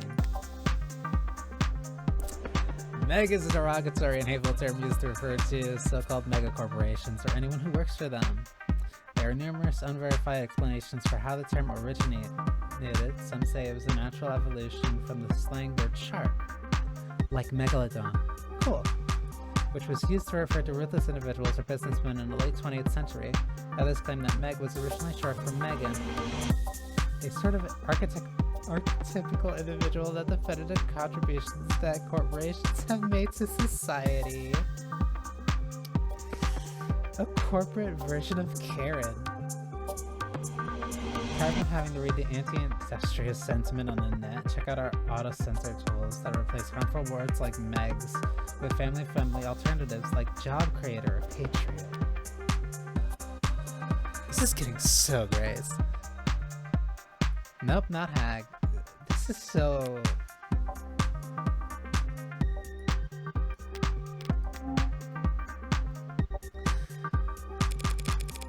A more conspiratorial man might think this was intentional. Bury us in data and hope we're too swamped to find whatever they're trying to hide. Maybe. Wait, they gave you full access to the penumbrum? But that means every android in a building is feeding you their full spectrum. You know your stuff. The penumbrum pulls data from any androids connected to a building's net. Though that's not much help since there weren't any androids in a penthouse. Right. You know, I'd heard the rumors. Never put much stock in them, but it's true. Asher really never owned a single android. Never. Well, I suppose they might do the same, if I was the genius who programmed them all. Every time they open their mouths, it'd just be... His own lip service refracted 1,000 times over, echoing back at him from behind the mask he carved. So that means all you'll have to investigate with the penthouse's... are the penthouse's security cameras. Yeah, but that should be more than enough to wrap up a case like this. In a good way, I mean. We're very much on top of this, ladies. David was one of the biggest names in tech. He was the face of Noble Electronics. One could argue androids are only as common as they are today because of their contributions to the field. Some people felt that way, sure. So do you think anyone would want to hurt him because of that? Remind me, which one of us is the detective, again? You really won't let me pick your brain? You already know the answer. Yes, ads are controversial, androids especially. We at Noble are aware that our products are sometimes the subject of heated debate, but... No need to quote the handbook at us, miss. Truth be told, I've never really understood the hate. It's not that complicated, is it? How many people have lost a job to an ad at least once in their career? Every last one of them lost their jobs because their bosses, their flesh and blood bosses, fired them. Nah, ads are just a symptom. Scratch that. Ads are just a product. Getting mad at them is pointless. And vandalizing them is less than pointless because unlike us, they're all insured. And besides, Android production has surged over the last decade to become one of the nation's biggest exports. True. Nice to have at least one thing we make in this country.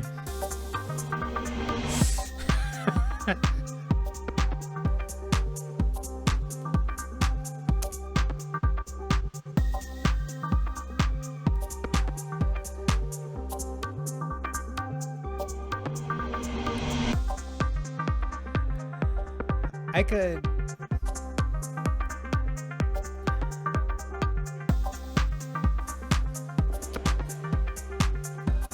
Really wish you all could say the same thing about the steel that you make the androids from, huh? That's right, Noble only outsources the production of a small handful of internal components.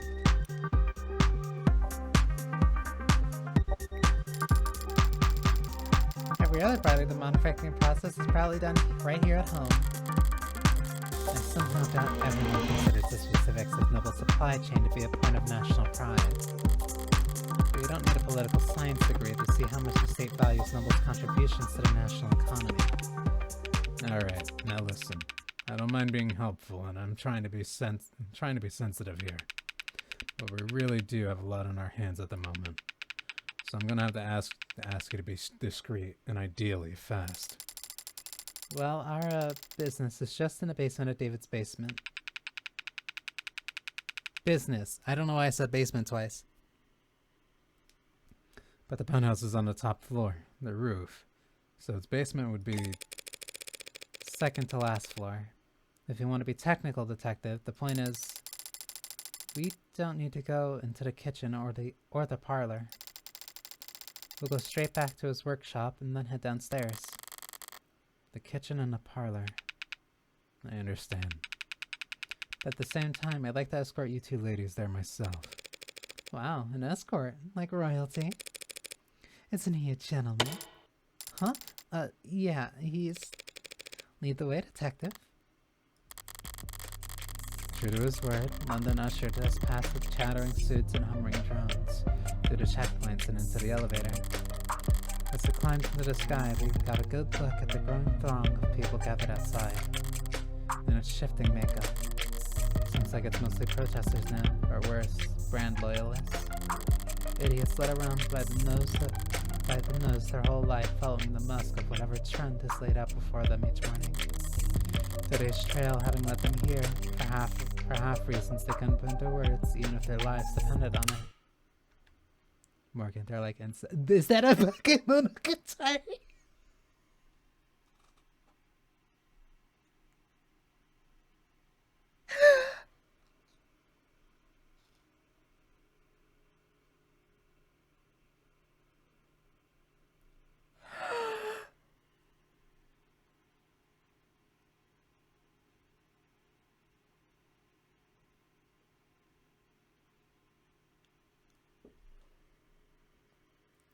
I can't express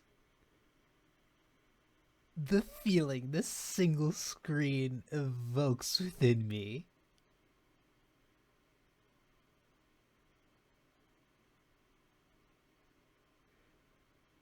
I never thought I would see a Bakemonogatari-esque cut in something like this. That's insane. And they look like them from up here. They're probably already preparing their spin. The misunderstood genius of David Escher, a video essay in 5 words.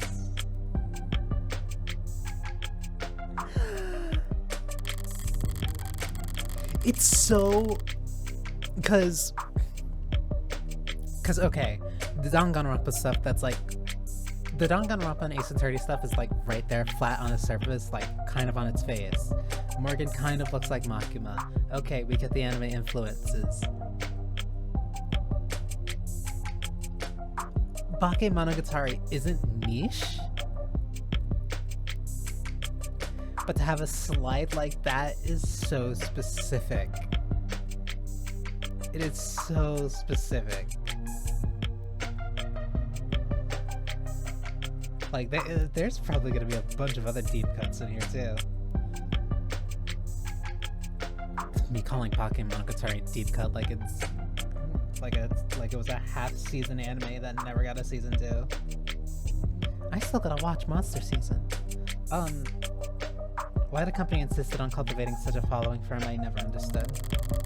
They could have easily pinned his achievements on someone more marketable. Some random photogenic employee or a fashion model with glasses. David wouldn't have minded. He never wanted the attention, the chaos. Maybe it's as simple as bad luck. He just happened to have the right look for the part. A man buried in his work with his eyes fixed ahead.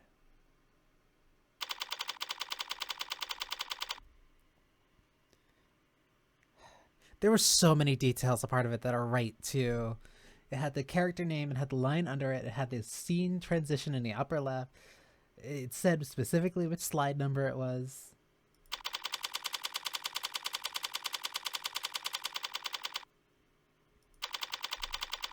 Penthouse. Oh. This is what, his laboratory? His shop, he called it. Out down to earth. It's messy in here. David was always disorganized. My programmer needed to make such a mess just to run tests on computers I'll never... But sloppy as he could be, he didn't like it when other people saw it, if he was leaving things like this. He must not have entertained any guests down here in some time. Thanks for all your help, Detective London. Don't mention it. She's waiting for him to leave. What, you want me to step out? It won't take long. Not lacking for boldness, are you? Look, I have to take a phone call. We'll be in and out as soon as possible. Promise. And whatever Dr. Ash wanted set aside for his foundation, we'll be sure to flag it. Right. At least she's already wearing gloves.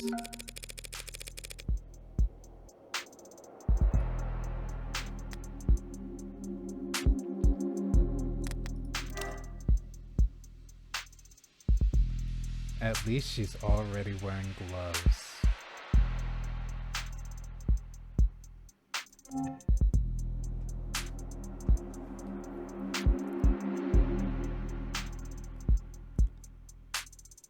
Honestly, Monogatari style editing is so... If I were ever to try, like, getting back into, like, editing stuff like that, like, or editing, like, videos or whatever, cutting stuff like that, it's so... It takes so much effort to make it look like... It takes so much effort to make gags and cuts like that to make it look like, oh, well, we never finished that slide, so let's just put something flat like that there, and then also have it, like, shake and adjust and fix to, like, represent what it's actually going on.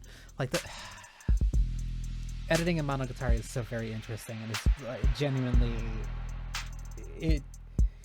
It turns a still frame, or like something that would be like typically a production slide, into something just so creative and expressive.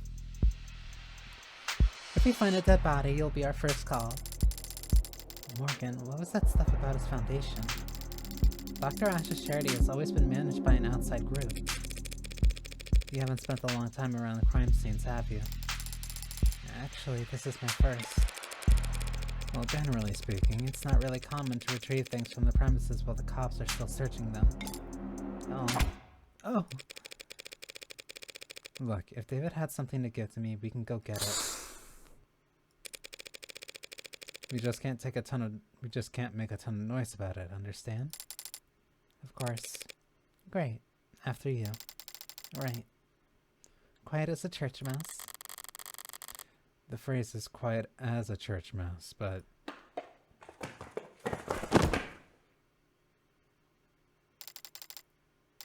Caught myself. I'm okay.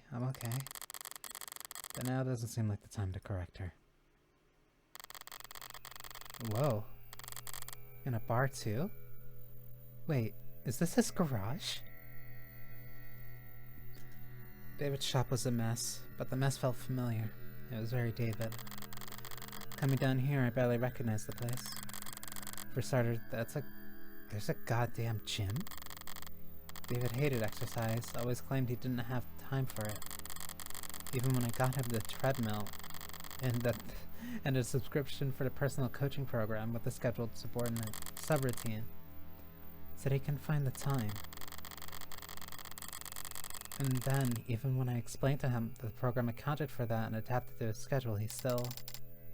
Markin, what's up? You're smiling. What's so funny? Nothing. Just surprised to see the place renovated. Yeah. They actually had me on mail tag with a couple of contractors a while back. Never thought I'd have to learn so much about concrete and wiring and marble. Did you know marble needs to be treated or else indoor air will start to corrode it? I think I actually heard that once.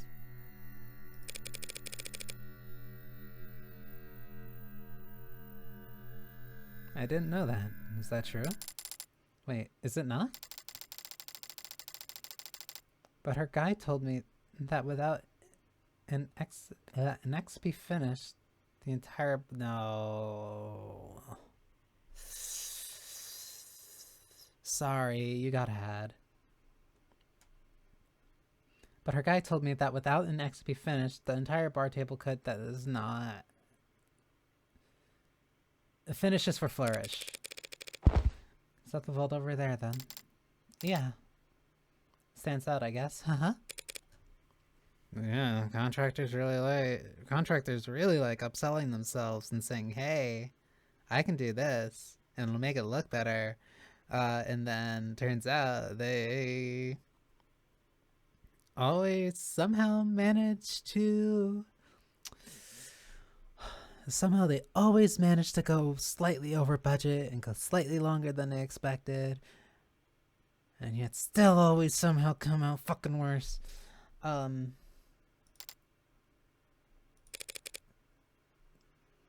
Anyway. Nervous? What's that? Oh, a little, I guess. But the inhaler helps mostly, so... Are you going to open it? Open it? Don't you know the combination? No, I do not know the combination to David's basement vault. Oh. Oh. Oh no, how could I have... He didn't tell you or give you the code, or... He gave me the code to get into the building. And the parking garage. But not the code to whatever this is.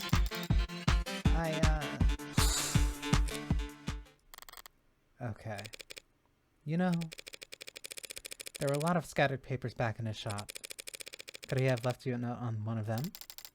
Yes, he could have. He could have. And in fact, I think he probably did. You just stay right here, Morgan. I'll have this settled in just a sec. Sounds good.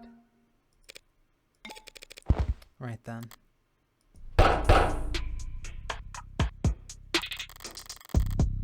it's definitely locked. Looks like it's a thesis basic structure, anti-hack, anti-digital, high-rated code panel. What the? Theseus. No. Tethys? Tethys. Tethys is the largest online shopping consumer shipping corporation on Earth. A dominant economic force that frequently courts controversy by skirting monopoly and labor law in every nation in which it operates. And yes, we really do have everything for sale, so this is Wingle's search engine and head over to our online store to find what you're really looking for, hot stuff. Not interested in sponsorship results. That's gross. That might be like my least favorite part of that. Not as in least favorite, as in like I don't like it. It's really great for world building. I hate it in terms of like the idea of it.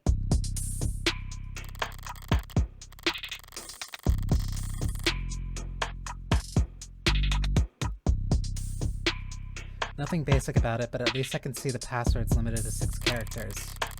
Only 1 million possible combinations.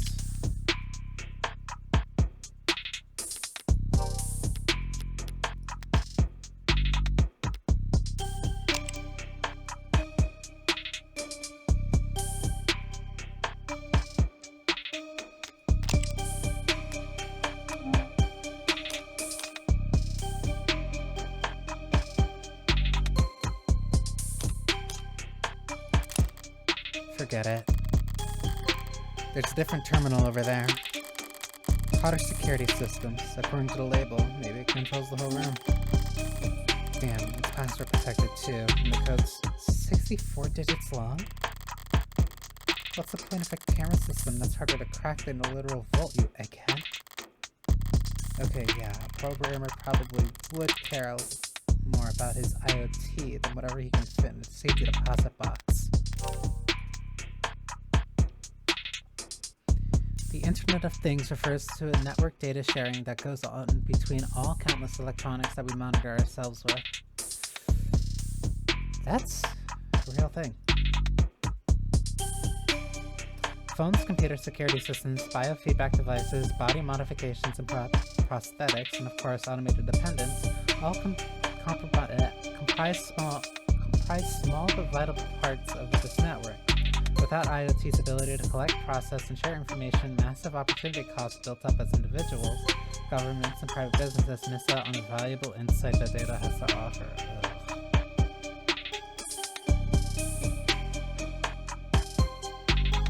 They probably do have a game streaming service too. One of the coolest ways that IoT improves our lives is through the usage of crumbs. Small packets of data containing your own unique identifying information throughout your day. As your own IoT devices say hi to other devices, they'll leave behind crumbs as a parting gift. Crumbs allow for paperless identification and payment and help the government manage human and vehicular traffic. Crumbs let you see where you've been so that you can see where you should go. Want to start leaving crumbs right away? Don't worry, crumbs are enabled by default. I wonder if cookies leave crumbs.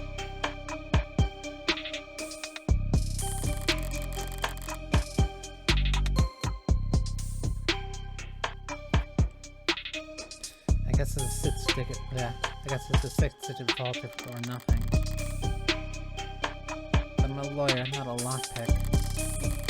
And whatever other felonies I get up to in my private zone, I never pulled off a bank heist before.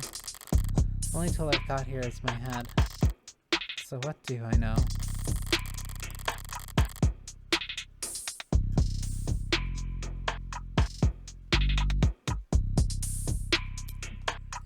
Smaller than cookies, because they can get a lot deeper into the cracks.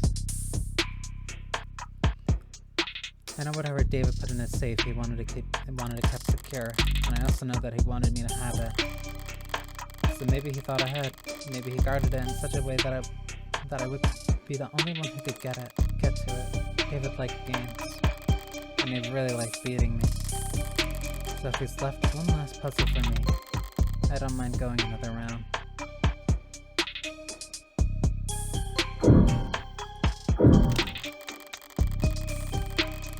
Taking a closer look, this is a pretty serious looking set of resistance training equipment. And these weights, they're all set near the max. If Noble hadn't appointed him a nutritionist along with his stylist, David would be downright scrawny. There's no way he was putting up these numbers. In which case, the digits on the weights could have been a clue. There's too many, and I can't guess the order. So what the hell, sure? Did you just set all the weights to max because it looks more neat? That's... This flooring's a new addition. Looks rough like sandpaper, but it's bouncy, rubberized. It's like something you drag your feet on at the gym or a factory for. It's more high performance and high class, expensive, but not in the way you'd expect for a penthouse. I'll scratch that. It's actually cracked here. Rubber doesn't break, it bends. That's its thing. So someone must have cheaped out during installation, left a defect in it. That, or David left the jackhammer on overnight. Interesting.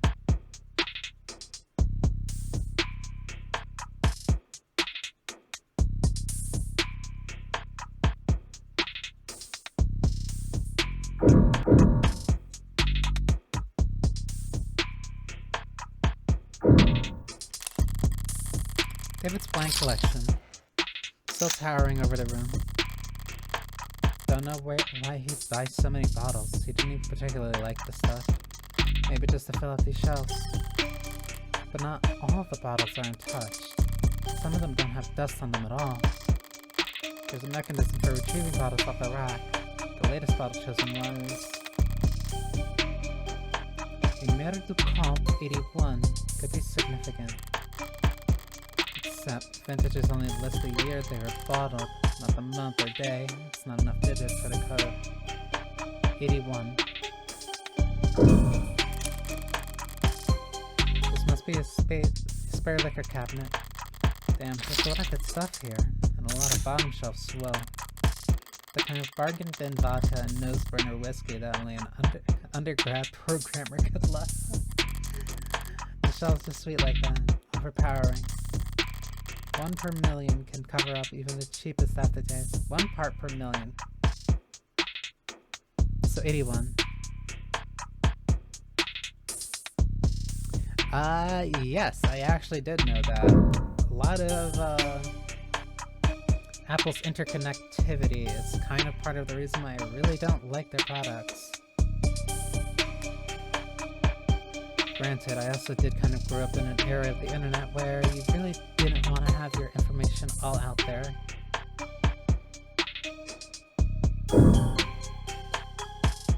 More of a safety precaution in the event of it getting in the hands of people who you don't want it to.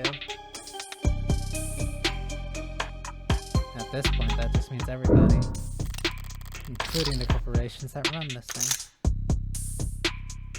It's a very big painting, and it's impressionist?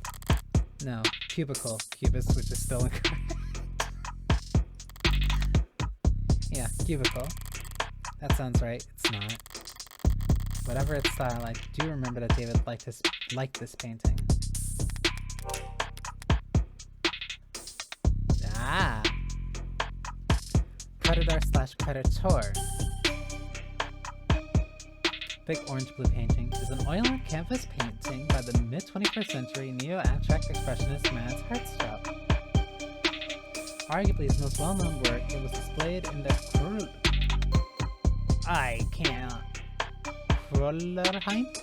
Krollerheim Centre d'Art Moderne for 9 months. That's like German mixed with French? Before Hartstrup entered the premises on 11/25/58 and used a hunting knife to cut the singular mass of canvas into 3 separate pieces. When asked for a comment, Hartstrup replied, "My works are not complete until they have been signed." 11/25/80 11/25/58. If there was a date on it, it could be a 6-digit password, but I don't see one anywhere. Maybe sending her work was considered gauche among the Cubist artists. Alright, I've searched the whole room now. Time to make her break.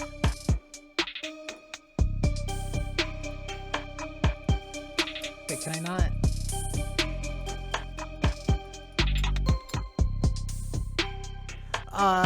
What was the number? I remember the last one was 58. It was 20-something? Like, I just looked it up.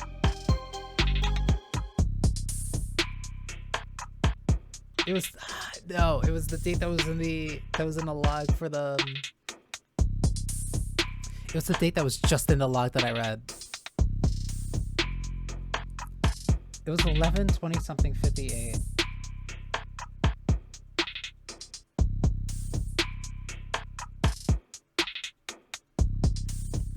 I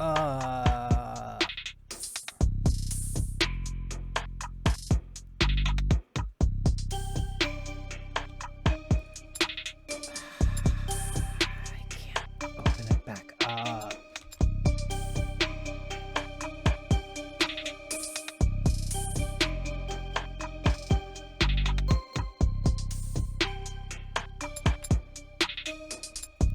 Whoops.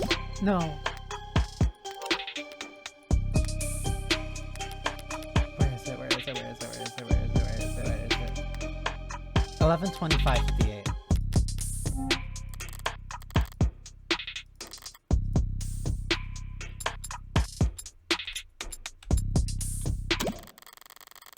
Okay. A password that is and isn't left in plain sight. Nice one. Hey Morgan, What? How did you get it to open? What is that? I turned back around just in time to see the door finish swinging open with a mechanical grace, revealing a girl with a barcode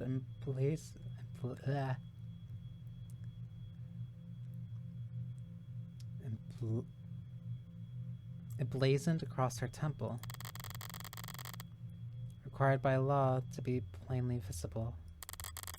It's an android, clearly marked as such. And yet, even standing this close, I could swear it's snoring? I stepped forward and placed the back of my wrist on the android's brow. Warm. It must be a prototype for the Animate 16.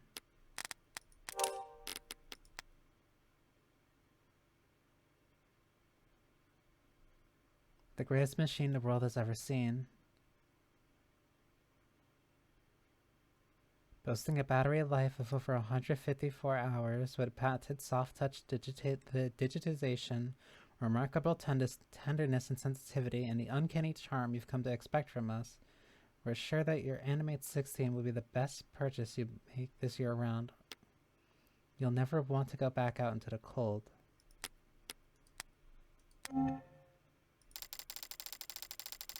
Or maybe a prototype for 17 or 18?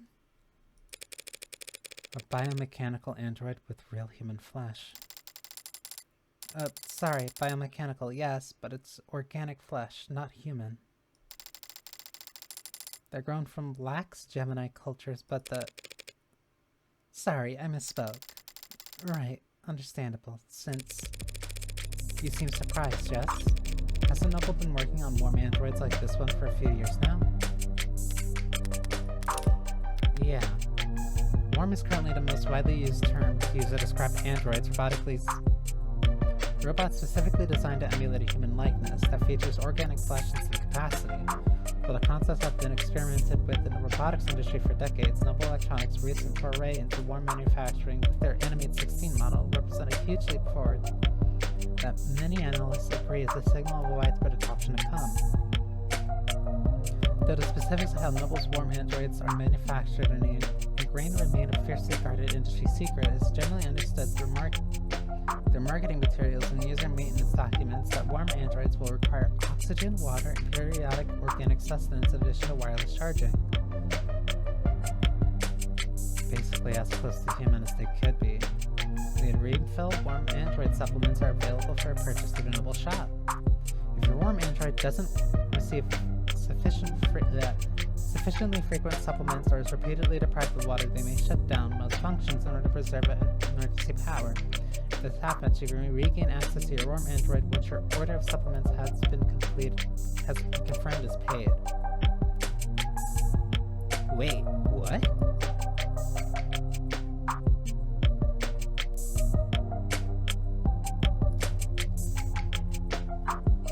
If your warm android doesn't receive sufficiently frequent supplements or is repeatedly deprived of water, they may shut down most functions in order to preserve emergency power. If this happens, you can regain access to your warm android once your order of supplements has been confirmed as paid.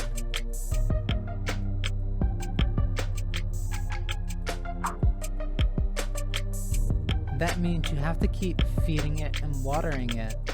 But if it gets feeding and watering it like it's a plant, if you you have to give it enough food and water, but when it gets too close to being too out of power, it goes into emergency power save mode, and it won't reactivate until you purchase more supplements, and it's confirmed as paid.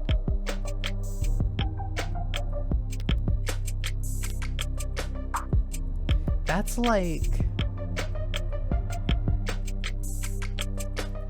like saying your phone goes into battery saver mode if it gets to I'll say 10%, and then it won't turn back, and then it won't turn all the way back on until you buy a new battery.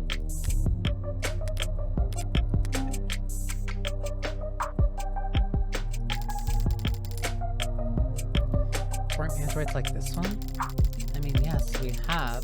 Sorry, it's just that the particular model is very, it's very cutting edge. Leading edge, judging by the flourish in those cheeks. I think it's safe to say that we found what we're looking for. I think so too.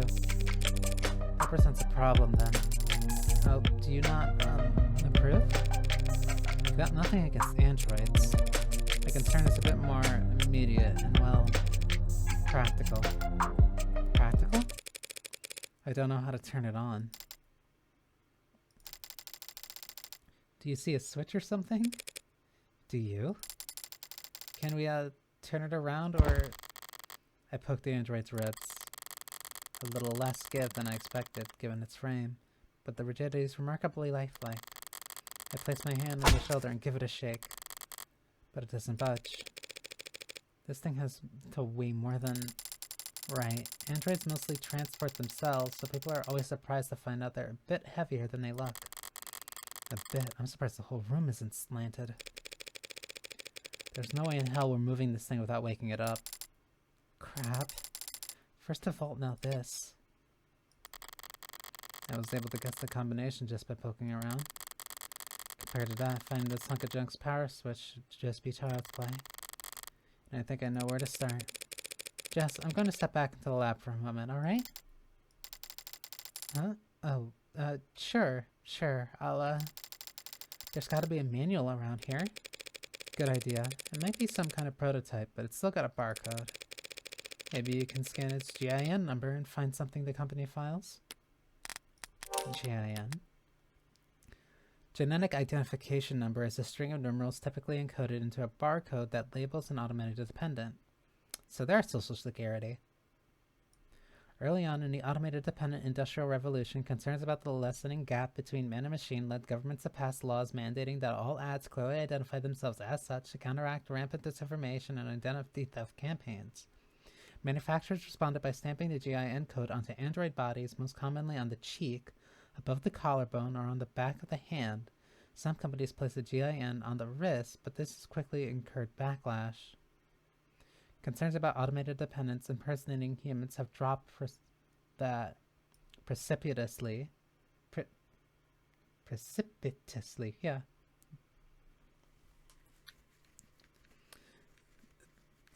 Since then, and the GIN has instead taken on a new life as a cultural icon, as powerful and easily recognizable as the S Corporation's logo. I'm gonna need a grocery store scanner. I don't think our lips are gonna work. Fake GIN barcodes, fins, are one of the most commonly requested tattoos. The vast majority of reputable parlors will draw the line that the barcode once finished to avoid breaking the identity law, though there are still some civilians who care little about the consequences. MMA fighter Somali Paka infamously sports a GIN tattoo across his right knuckles and makes a show of signing a check to pay that fine for displaying the false GIN on an international broadcast every time he enters the ring. Gotta admit, that's a pretty good gimmick.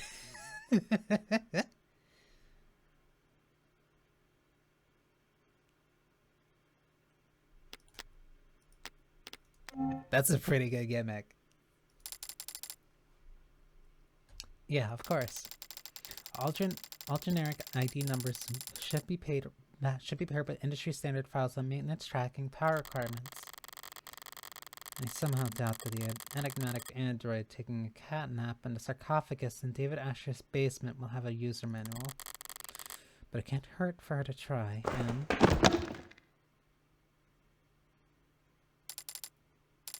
I'm okay. Broke a heel, but I'm okay. I carry glue. And I'd rather search the lab by myself.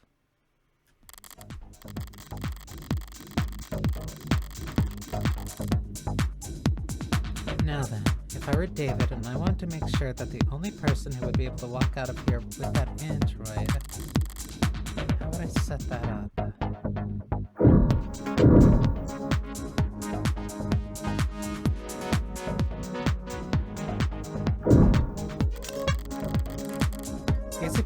holding things for something. How should I know? No labels on anything, typical for a genius. But a nightmare for anyone trying to pick up after him. There's a lot more hard signs than I expected in here. Centrifuges and glass microscopes. Centrifuges and glass microscopes. Don't programmers do all the work with the keyboard?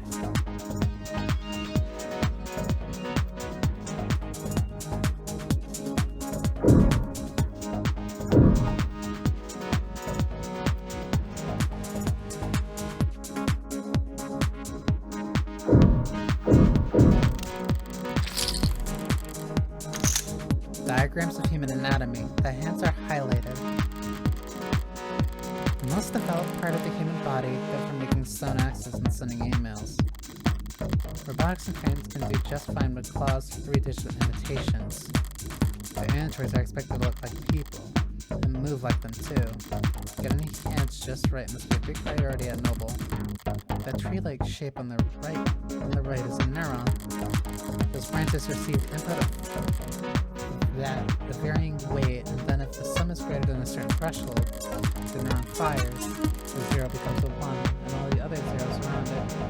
Take that into consideration. Repeat that a couple billion times a second, and you've got it in your brain. A computer powerful enough to simulate all of reality. That's the analogy I wrote in the magazine anyway.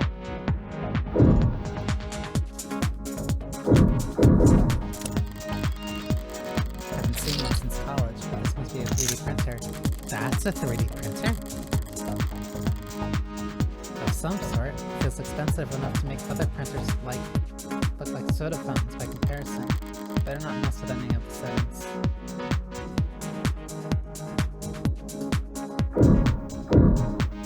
Only thing left to touch is the computer. Looks like a fairly normal computer. If I'm lucky, the security will be fairly normal as well. Username. Develop commands. David Asher. Morgan. Guess? Thank you for welcoming me as guest. I didn't recognize my voice. So I can probably roll out a vocal command being the key to waking the android. Do you have a question? More than one. For now though, what should I search for on the computer?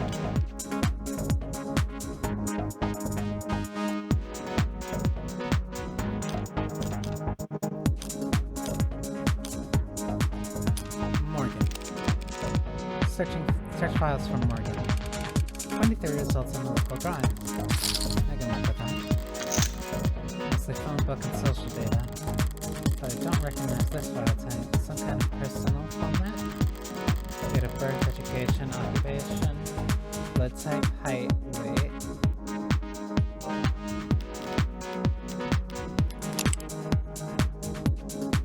It doesn't have education here.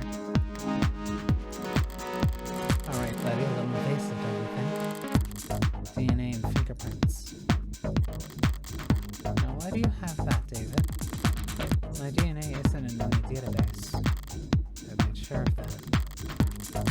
So he couldn't have bought this anywhere. He must have collected it himself from a wine glass. Or the link. It would have been easy to do. But why do it? Alright, I'm starting to get a pretty clear picture of what it'll take to turn on this android. I've got the what for the where and how. I'll just have to manage. It's still just a piece of machinery. If it really won't turn on, I can always start hitting it. Morgan, there you are. I've looked into every registry I could find and every database I could get into, but I don't think this android is in the system. It was a long shot. Don't beat yourself up over it. Yes, but an android without the proper identification is only buying or selling an android without proper identification that's illegal. And it doesn't seem like he ordered this one online. I guess you're right, huh? We'll have it registered soon anyway. I think I figured out what we'll need to do here. Oh? If David really wanted me to have this, he would have left somewhere for me to turn it on. What are you thinking? David had my fingerprints and DNA on file. By requiring both, he could be reasonably sure that no one was powering up this android without my approval. You've done a swab before, haven't you? Every month for the company. Every month for the company. That's a very different thing.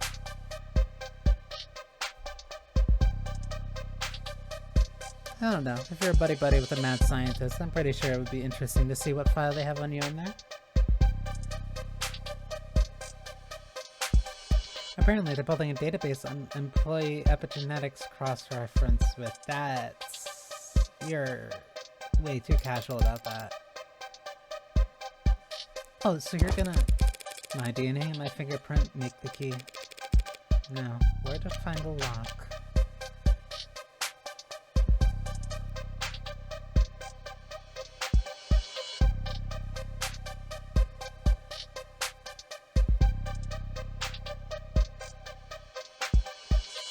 Swab test.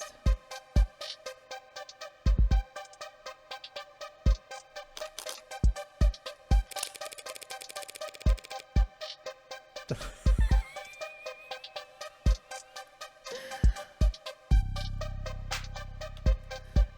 lips are one of the most sensitive parts of the body. That's the worst place to make a scan.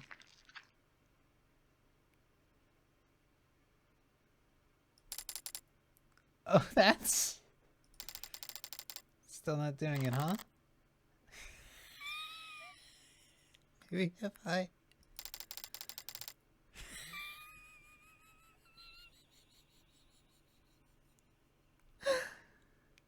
Oh man, you went right in there. Are you touching this? It's blinking at me. That worked?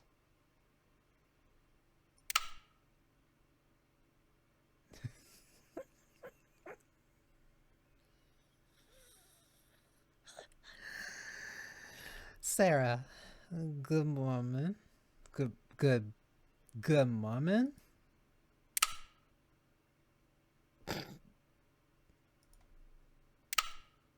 Good morning to you too.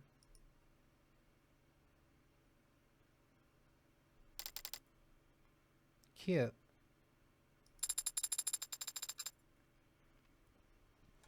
Hello, I've never seen you two before.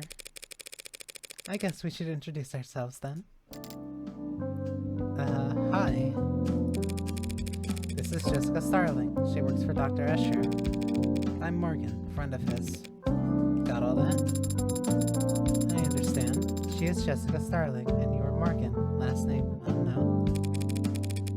No, Morgan is my last. Father told me about you. Oh, he did? Wait. Father? David. You had it call you Daddy? I'm referring to Dr. David Escher. Are you confused? That's not the word I'd use. I'll throw a bone beyond the grave for the good doctor and just move this along. David said that he was giving you to me, transferring ownership. Ownership? That is correct. And what else did... Mostly correct. Right. What else did he tell you? Many things. Can you specify? I thought conversation was the first thing David figured out how to program. Did Dr. Escher tell you anything he wanted you to convey to Morgan? A message you were supposed to pass on? Yes. Jess, I think it's trying to... Oh, okay, sure. I'll give you two. Oh, well, I'll give you some privacy, Morgan. I've actually gotten about 14 messages in the last 2 minutes, so... I'll just head back up to the lab and take some calls, okay? Thanks, Jess. Yes, thank you, Jess. Just the two of us now. So what do I call you? My name is Sarah. It's nice to meet you, Morgan. Trust me, the pleasure's all mine. So what's the message? Father told me that I would be living with you from now on. And he told me that you would look after me. Shouldn't it be the other way around? Should it? Muddled this lifelike with warmth and breath and something close to blood in its veins. Just what are you, anyway? You forgot my name already? It's Sarah. What were you built for? You're warm, obviously. You're not one of those physical therapy models, are you? That would be highly illegal. I haven't completed 500 hours of study at the state-approved massage therapy school. Huh? You need to be certified?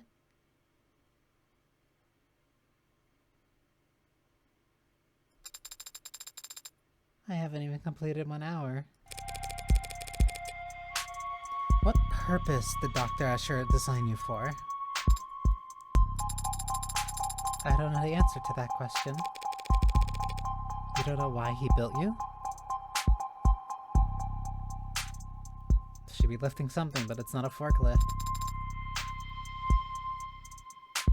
Were they? That's also a pretty expensive looking coat. No, should I? How can you not? Do you? Would I be asking you if I did? I mean, do you know why you were Why were you born? Cool, existential dread. Why? Why me? Why would you? Why are you doing this? You're a freak. Monster. What the hell's wrong with you? Please don't kill me. Please. Why? Why? Why was a monster like you even born?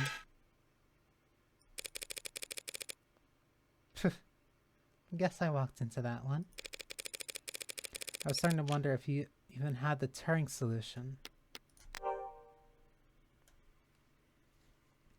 David Asher's postgraduate thesis on an intelligent programmatic linguistic weighting, a body of work which would come to be known as the Turing solution, named for supposedly being the answer to all past, present, and future Turing tests. True to its name, David Asher's base code has yet to fail any Turing test. That's terrifying. A test designed to determine if given answers come from a human or machine applied to it with a success rate below 99.97%. A number of think tanks, charities, and corporations hold bounties for designing new Turing tests for the sole purpose of running them against David Asher's work, though none have announced the award for any of the prize money thus far. That's a massive technological feat.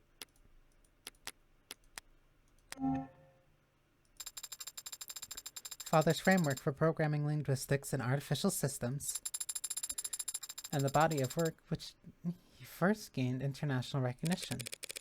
Yeah, an international jump. Do you have an answer to my question?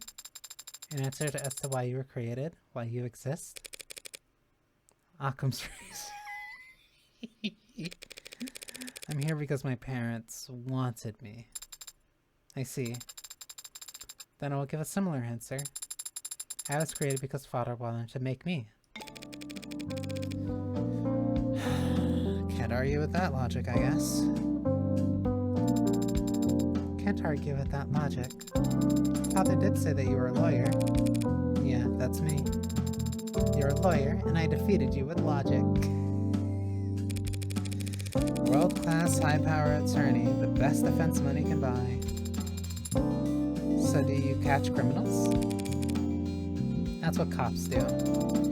Do you litigate criminals? That's what prosecutors do. Then, do you fight the underrepresented? Fight for the underrepresented. Expose injustice? Sue corrupt corporations and officials? I don't think anyone does that anymore. Then what do you do? I'm a criminal defense attorney. A defender of the innocent and powerless. Why is she sparkling?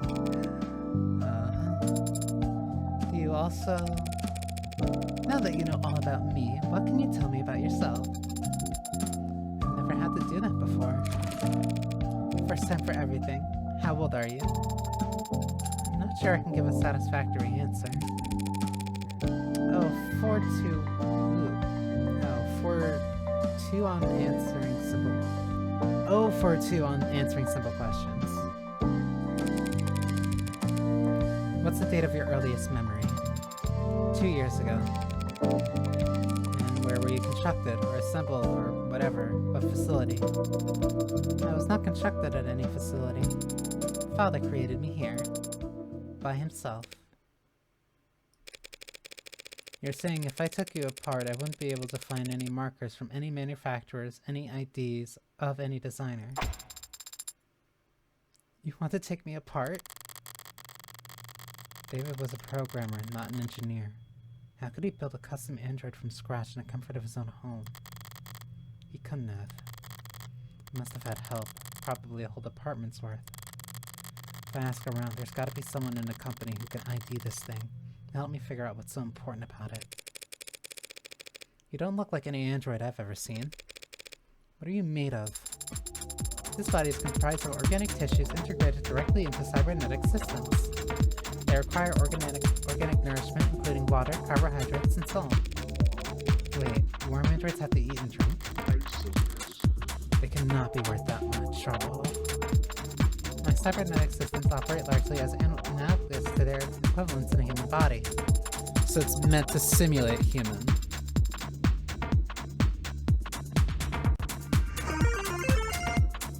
Oh, that looks strange on the screen like this.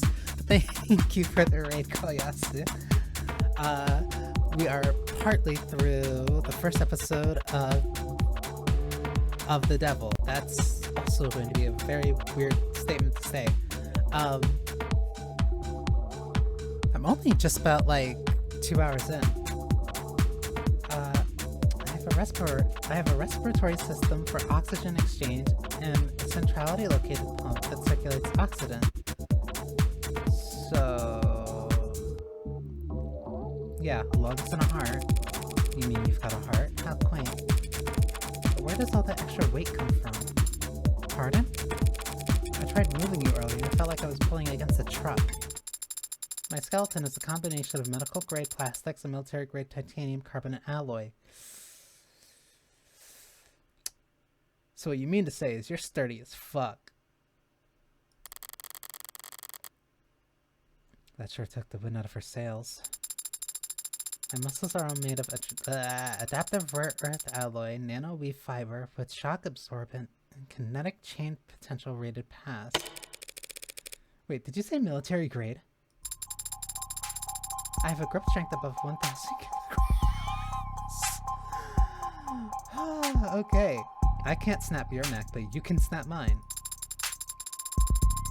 I can run at sustained speeds over 60 kilometers per hour. I can jump 6 meters vertically. I can lift approximately... I'm not sure what kind of grip strength most androids are walking around with, but I've never seen any of them move it the way that she's talking about. She doesn't need to be forklift certified.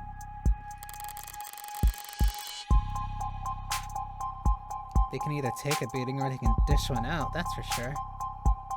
Even just standing there, it seems to be poised, controlled, spring-tight, strength and flexibility, like a ballerina or a gymnast. Exactly, she is the forklift, and she can jump too.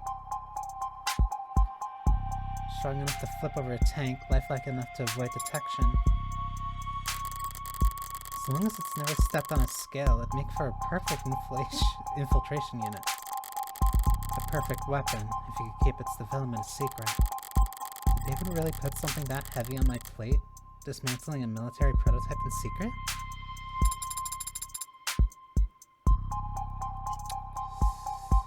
I don't think there would be a certification test for Sarah.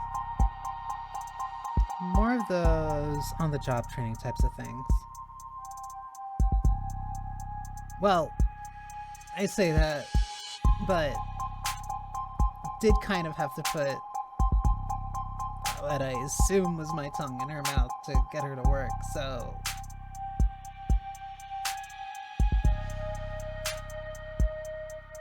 Guess that kinda counts. Maybe. I don't want to dwell on that. Are you deep in thought? But a military infiltration unit android would look more like crew cut and forgettable. Would David really devote personal time and effort just to make another weapon for the military? I have other features I could tell you about if you like. If I shot you, would you die? It would be very painful. And it would be a discharge of fluid, but conventional weapons would not prove particularly effective. That settles it. This thing's a weapon, sure as I... Would you like to know about my hair? Huh?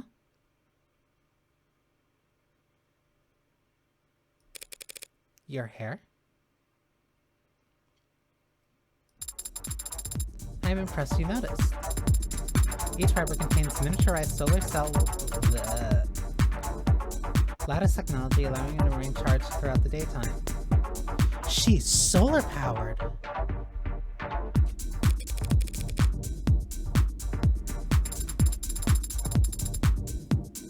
I haven't actually had the chance to use it yet.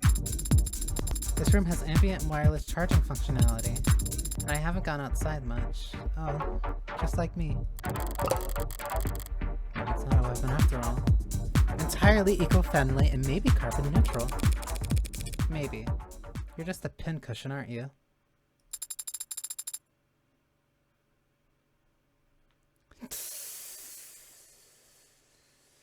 I'm sure we can figure out that panel problem later.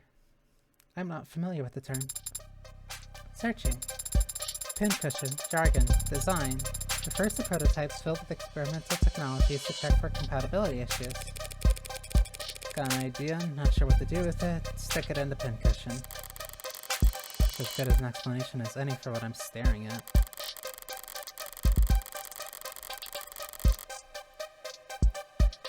Thankfully, I'm pretty sure she's past his time. A mishmash of state-of-the-art military features spliced with odd new technologies and seemingly pointless additions. The end result of being a singular, unsellable android that wasn't particularly good at anything and would break down only after a few years. Pincushions are a small but valid part of the field in android manufacturing. They are valuable to collectors who see them as time capsules filled with their designers' most outlandish ideas and least reproducible results. But even the most nonsensical pincushions I've built via committee over years, with numerous engineers and programmers adding to their pet functions. And the android before me claims to have been built by one man. How? A man who's now... Seems we got off track there, Sarah. Was there anything else David told you to relay to me? Besides that you were the one to look after me? He also told me that you were reliable and that I should trust you. He said that I was to listen to you and obey your instructions. Finally, some good news. As you say, Adonai? What? Adonai? Adonai? I don't even know what language that is. What's that? The word you called me. What was that? Hebrew. Oh. Adonai? Oh, I know nothing of that. Translated literally, it means my lord. Cool. Do you prefer that I call you master? No. Very good, Adonai. Adonai. Adonai. I really like that. Why'd David use Hebrew anyway? Why'd David use Hebrew though? Abrahamic myths tell of servants constructed out of earth and clay, designed to resemble and obey their masters. He's that type of creative. Okay. So you would be equivalent to that of a golem? I am so smart. Father must have found the comparison appropriate. Amusing, more likely. It's just a joke. Father would not make light of such a thing. Sure he would. Perhaps we should ask him to clarify his reasoning for himself. Ugh.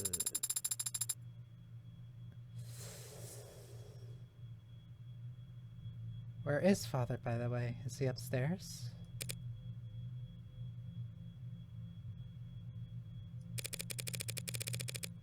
When was the last time you were active? 38 hours ago. Wait. You slept all through... Wait. 38 hours ago. I think the clock said that it was 10. 24 hours ago would have been Thursday. 12 hours before that, it would have been after... It would be about midday after the meeting with her. Interesting. So he kept you locked up.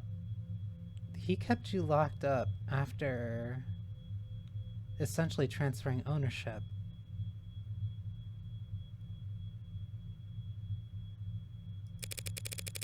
Thursday night, then. Correct. Right. David Assure is dead. He died last night. Understand? How... May I see him? See him? I won't be able to see him.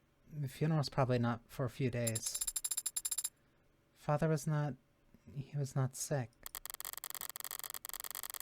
I don't feel like doing a whole song and dance with 2 robots in one day. That's very charming, but let's go to commands only. What? What happened? Did he have an accident?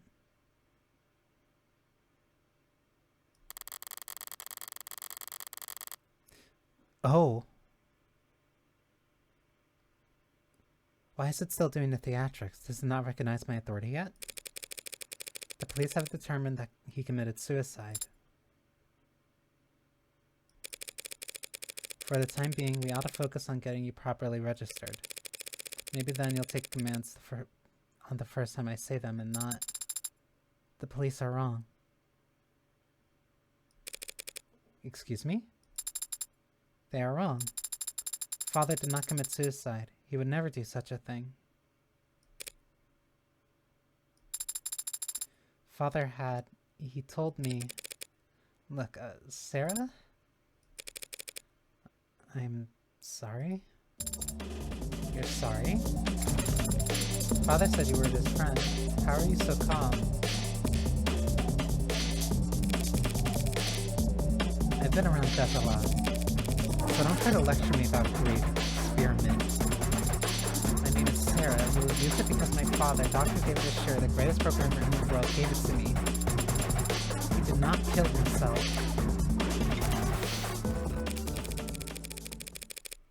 Let's say you're right. David didn't commit suicide. If that's the case, the police will realize that soon enough. The police have already made their determination. That's what you just said. She's sharp. Father said that you were a lawyer, that you were capable and reliable, and a friend. You should be looking into his death. That's... Is that an order? Of course not. It is a request, Adonai. A request that I'll have to refuse. The police have their job and I have mine. If I stick my nose into their investigation any further, they'll come down on me hard. Cops don't like lawyers on principle. But what they really hate are people who tell them how to do their job. She keeps puffing out her cheeks. Let's go. We need to... Father asked you to look after me. Yeah, he did. He also said you should obey me, but you don't seem quite as fixated on that part. And he said something else. He said that you owed him a favor.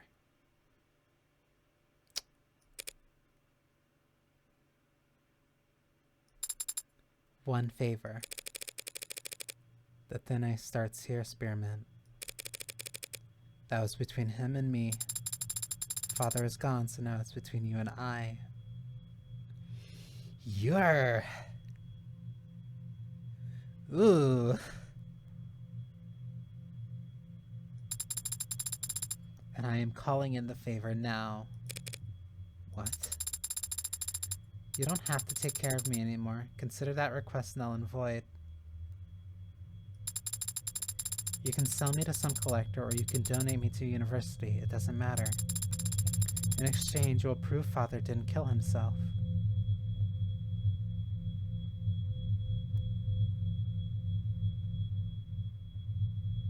I like you.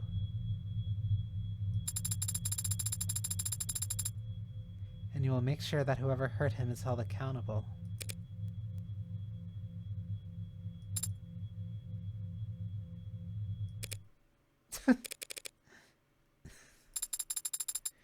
Why are you laughing? It's you and me, not you and I. You and me.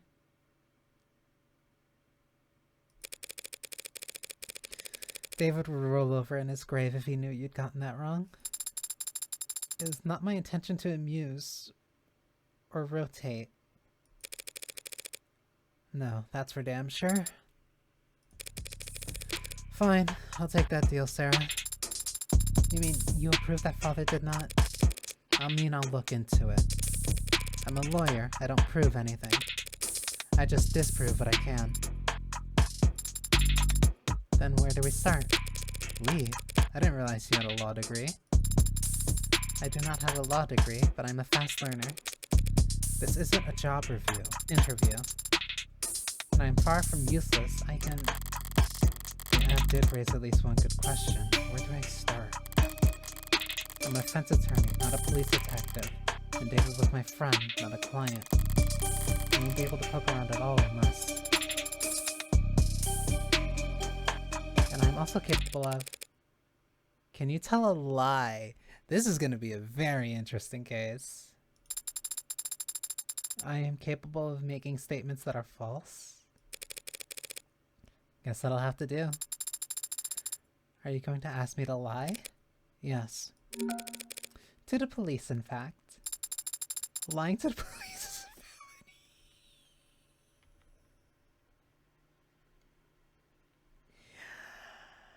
It's not a felony if you don't get caught. Androids don't commit felonies, they make errors.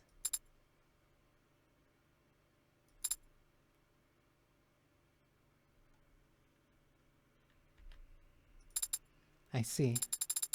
What kind of error did you have in mind, Adonai?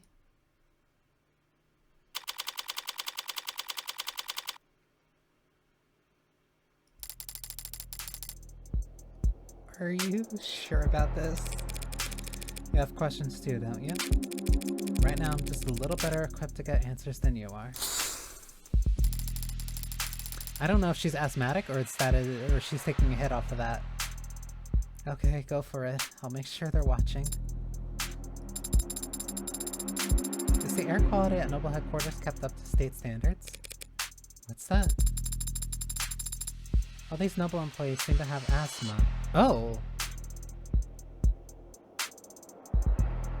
All of them?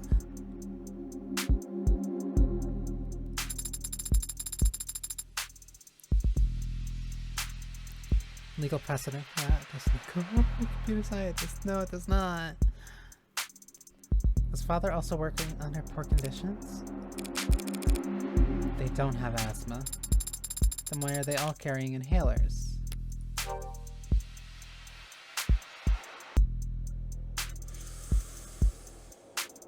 First legalized in 2083, the stimulant sold under the name Androxone has since become one of the most widely used drugs in the corporate world.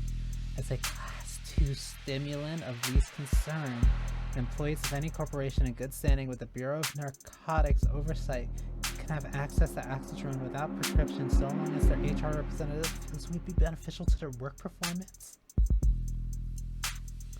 Workplace oxycodone, as it is sometimes called, is dispensed through a biomonitor enhanced inhaler to automatically detect overdoses and keep track of possible habit formation. Automatic safety levels may be adjusted at supervisor's discretion.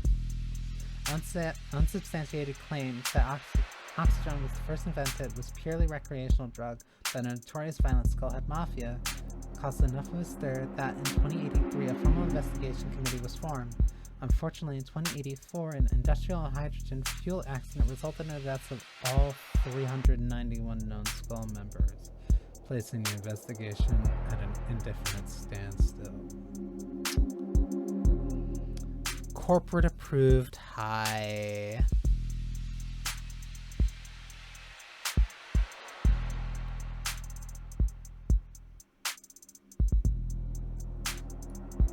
A class 2 stimulant.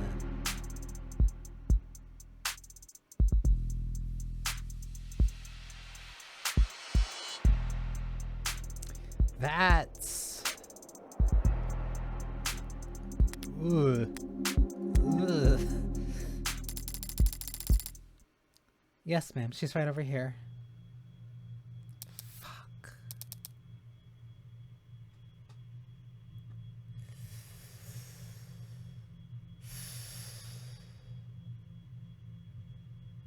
Oh, it's you. Fuck. Everything gets worse. Oh, it's you. Did I mess up? On the contrary. Eyes wide, she's a DA. Quiet. She succeeded spectacularly in getting Noble's ears perked up. Emma Rockford. Didn't think I'd run into you here. Yeah, didn't think I'd be here either. But the powers that be think my presence sends a strong message to Meg, so... No, wait. What are you doing here? A few minutes later. I see. I'm sorry for your loss. Thank you for saying that. And thank you, Detective Reyes, for your many kind words.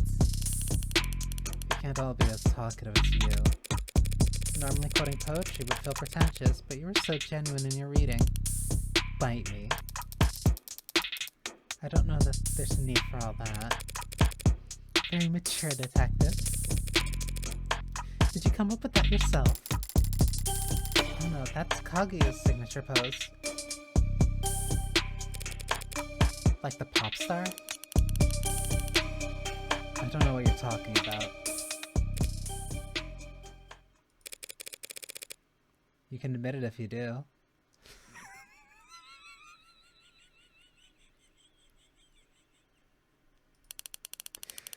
Well, there's nothing to admit because I don't know what you're talking about. I don't know who that is.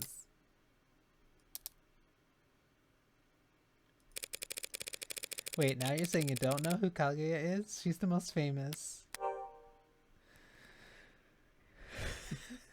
Kaguya is the stage name of a singer/songwriter known for her powerful voice and her stage persona.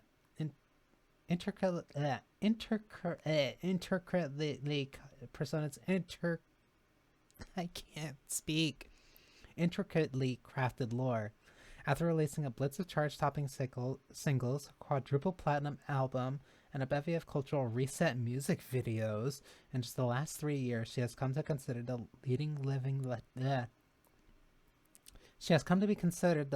living figure in the pop music and popular culture realm. Kaguya's official age is listed as 1,086 years old. She released her first single, Orbit, in 2083, which went on to peak at number 1 on the Billboard Top 100, the Rubicon Digital Singles Chart, and the Niate music video streaming tracker, making it one of the fastest selling singles in history. Personal details on a pop star remain scarce, and protecting her anonymity has become a core part of her fan culture. When a retained facial analysis expert claimed that her stage makeup was formulated specifically to make facial recognition on her impossible, a representative for a record company met with the press to clarify that she is simply a private person who wants her fans to enjoy the experience that is Kaguya's voice. Kinda like an idol.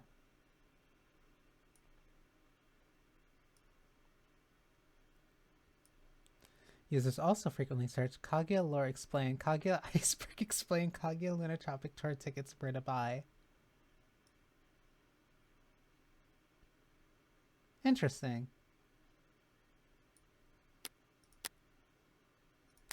Hopefully that's setting up for something later. Yeah, well, I just don't know who that is, so... Ma'am? Huh? Weren't you about to say something? Oh, well, I'm still surprised to see you're here now, Morgan. Are you helping plan the services? Actually, the company will be planning Dr. Asher's funeral services. Wouldn't his family want to take care of that? No. No? No. I see. Sorry. But if that's the case, why are you here, Morgan?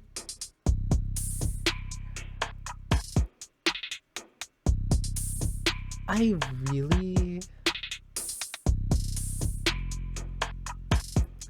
really like that she's so pressing about this. She didn't get a single answer to her question, so she has to keep asking the question again and again. And then, like, right when the conversation's like getting out of her reach, she has to drag it immediately back. Just basically indirectly saying, hey, you didn't answer my question. Ha! Oh gosh, I'm starting to disrupt your morning. Hey, you're here for the same reason as every other suit they got crawling around. Money. You're not wrong. There are a lot of annoying insects with annoying agendas scurrying around before my friend's body is even cold. But the honest truth is, I don't even know if David had a will. The company helped him manage his estate. Rico's probably already on it. Actually, judging by how much coffee that engine's carrying into the elevator, I'm certain they are. Right, so if you're not here for the funeral or reading of the will... Miss Starling asked me to come here, actually, on a matter unrelated to David's passing. An unrelated matter? That's convenient. Isn't it? But now that I am here, it's come to my attention that the police have made a determination in the case of David's death. Where did you hear that? Am I mistaken? No, you're right. They concluded it was a suicide. Can always count on her to be blunt. I was worried about that. Yeah, I'm sure you must be feeling... Because I'm going to have her contest that charge. What? The state has made a charge. I'm arguing against it. What the hell are you talking about? The police believe David committed suicide. Suicide is a felony.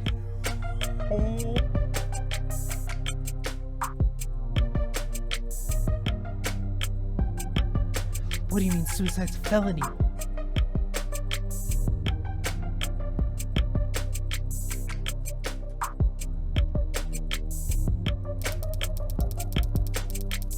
It is technically a crime to commit suicide, yes, but we're not in the habit of bringing dead men to trial.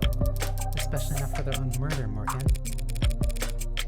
No, not the trial, of course not. But there would be a preliminary hearing in a case like this.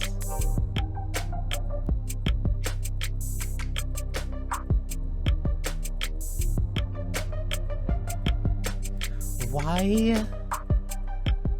A preliminary hearing is a step in the criminal court process in which a judge or jury will evaluate whether there exists sufficient evidence to justify a trial.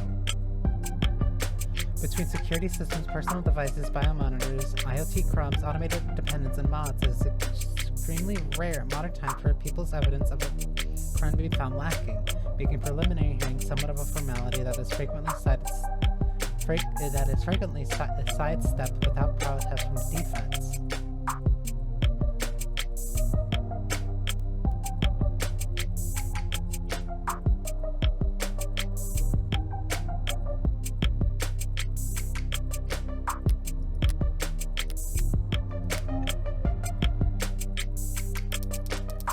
Technically, as a formality, assuming the courts aren't busy that day, I'm afraid that I'll miss a case and I'm going to have to insist on that formality. Yeah, well, you really don't have much to say in the matter, do you? With David gone, I have the only say, really. I am, after all, his criminal attorney. All that money and he needs his drinking buddy to be his attorney. Bullshit. I'm also skeptical, Morgan. It's a pretty serious conflict of interest to be your friend's defense attorney. You're absolutely right. It is a conflict of interest. And I would have said as much to him if I had the chance. What do you mean? I only found out that he wanted to use the attorney today. After he died. How the hell did you miss that memo? Embarrassing, isn't it? But to be fair, it was hidden pretty well. Oh, I didn't know you had an Android, Morgan. It's cute. Thanks, but it's actually David's. And it's technically my witness. Witness to what? 38 hours ago, That is, David assures communicated to me as a matter of record the following explicit legal intent. That in the case of any and all criminal charges brought against him by the state, his attorney will be Evangeline Morgan.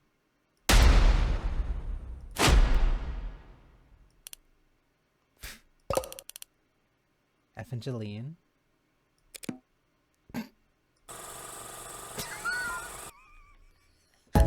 I love this cut so much. The way it's Did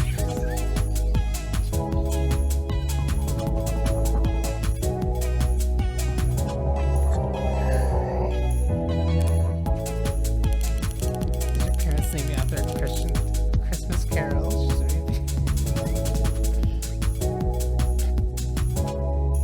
Should we all be curtsying? It's not that funny. No, of course not. Nothing to be embarrassed about. Evangeline?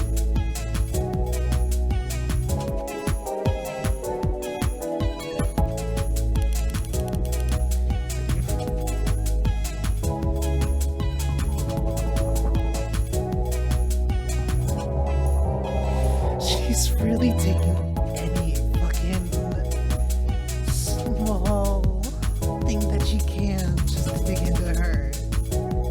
Do your friends call you Angel? And your colleagues on Twitter detective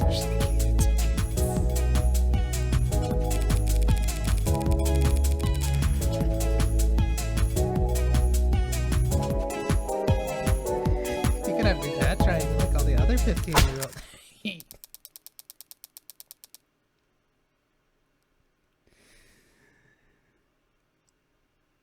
Oh my god.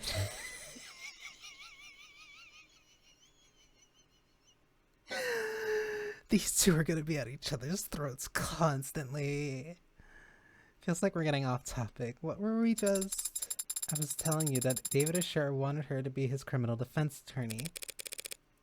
Imagine my surprise. An android's recording of a verbal expression of intent isn't exactly ironclad, Morgan. That's fair. And if we're going before an upper level court, I would expect that it would be open to all kinds of scrutiny. Okay, that was bizarre, but thankfully nothing changed.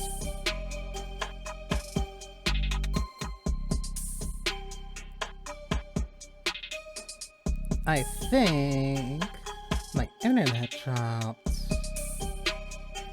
for like a brief moment, like right as that raid started.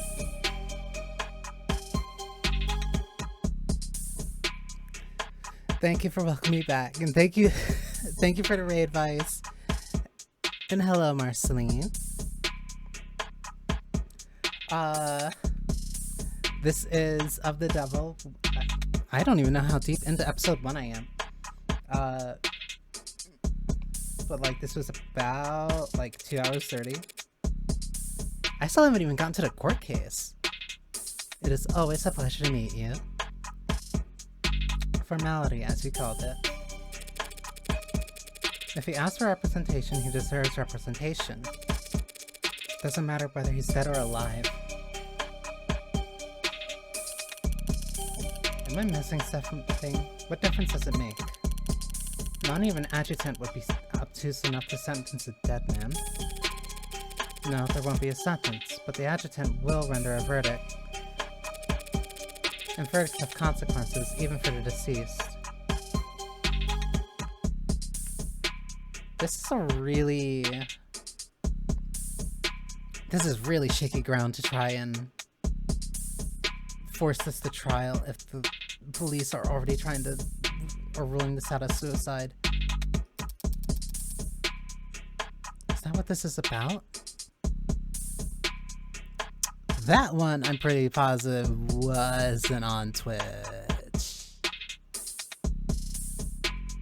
I think I know what the issue was with that, but I'll be sure to check on that in a bit. What's she getting at? If the court agrees that this was a suicide, the verdict will retroactively affect evaluations of the individual's mental health. Like whether it was in his right mind or not? You know anything about estate tax law, detective?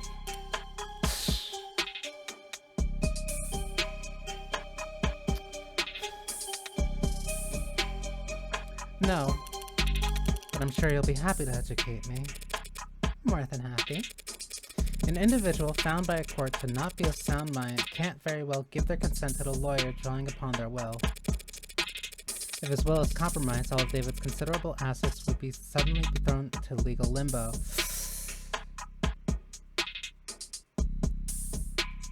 Actually, no, that makes...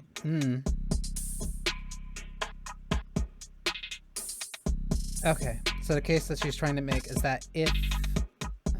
the case that she's trying to make is that it wasn't suicide. Because if it was suicide, it would state that he was not in sound mind. If he was not in sound mind, then anything related to his last will and testament would also have to be put into question into a legal limbo until whatever date, until people can get it sorted out effectively. Meaning that if we can get the ruling changed from suicide to homicide, or at least prove that he was killed by somebody, or at least just prove that it wasn't a suicide, then that would make everything proceed cleaner after his passing. That's in which case the state would be legally obligated to come in and pick up the pieces. So this is just about his money. I'm almost disappointed in you, Morgan. Well, when you take into consideration all the factors, it's actually more complicated than that. For example... Never mind. So, Starling, you should speak your mind. No, Starling, you should speak your mind. Jeez. So if they have coffee as a stimulant...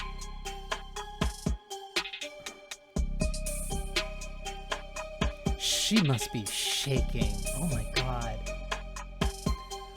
All I mean to say is that while Dr. Asher did have significant holdings in art, real estate, and intellectual property, he also, of course, owed a great deal of stock in numerous corporations, principally Noble. If he was ruled to not be of sound mind, and his shares were to end up acquired by the government, Noble would suffer a serious blow to its commercial image and its standing in the financial community.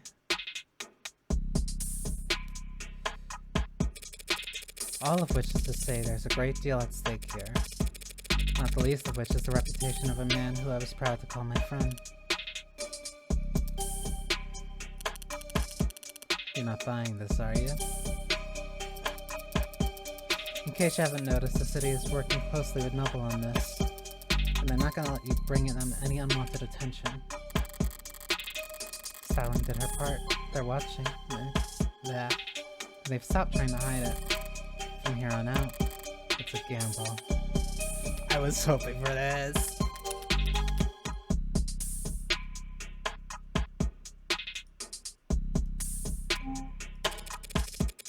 Noble Electronics has already has unwanted attention. Why are you raising your voice?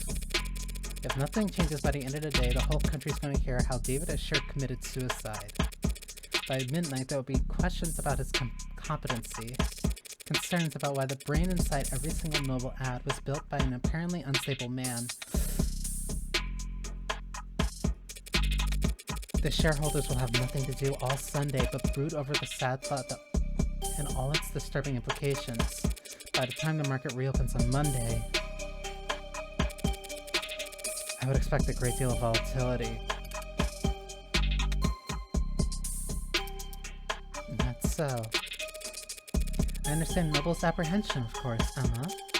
I just feel like right now, the fiscally conservative thing to do would be to not get in my way. So you've got your reason, and Noble's got a lot to think about. But why should the district attorney's office devote valuable time to playing out this game of yours? Because they'll set no win. That goes without saying.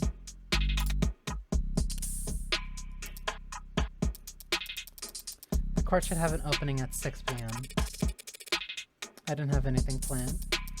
Then it's a date. Detective, would you get her clearance set up? Yes, ma'am. Updates every hour, yeah? You're out on a limb, Morgan. Better not linger. Here. Clearance for all the relevant sites and police firewalls. You can interview and investigate with your authority as an officer of the court now. If you haven't already been doing that, don't even think about being sloppy with discovery on this. Rockford might think you're funny, but I appreciate the warning, Detective Reyes. It's nice to know you care. I live to serve and protect. Thanks for the assist. That is a really interesting gamble to put everything on.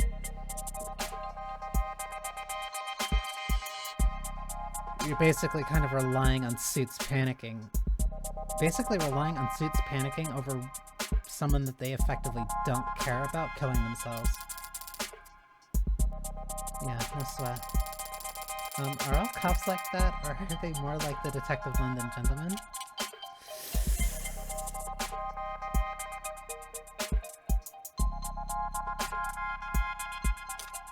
Most are like her.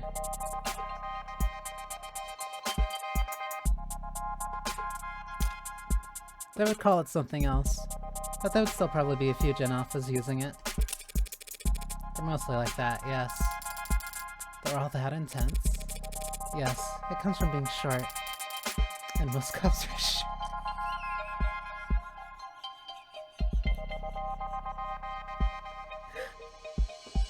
You must be this short to get a badge. Well, I'll see you at the courthouse tonight. If you need anything in the meantime, don't be afraid to ask. Good luck. Both of you. What do we do now? Well, I have a few options. I have access to the crime scene now, probably the best place to start. I'd like to head over to the company building as well. To get me registered? Among other things. Either David killed himself or he didn't. But if he did, it's almost certainly his asshole corporate overlords who are to blame.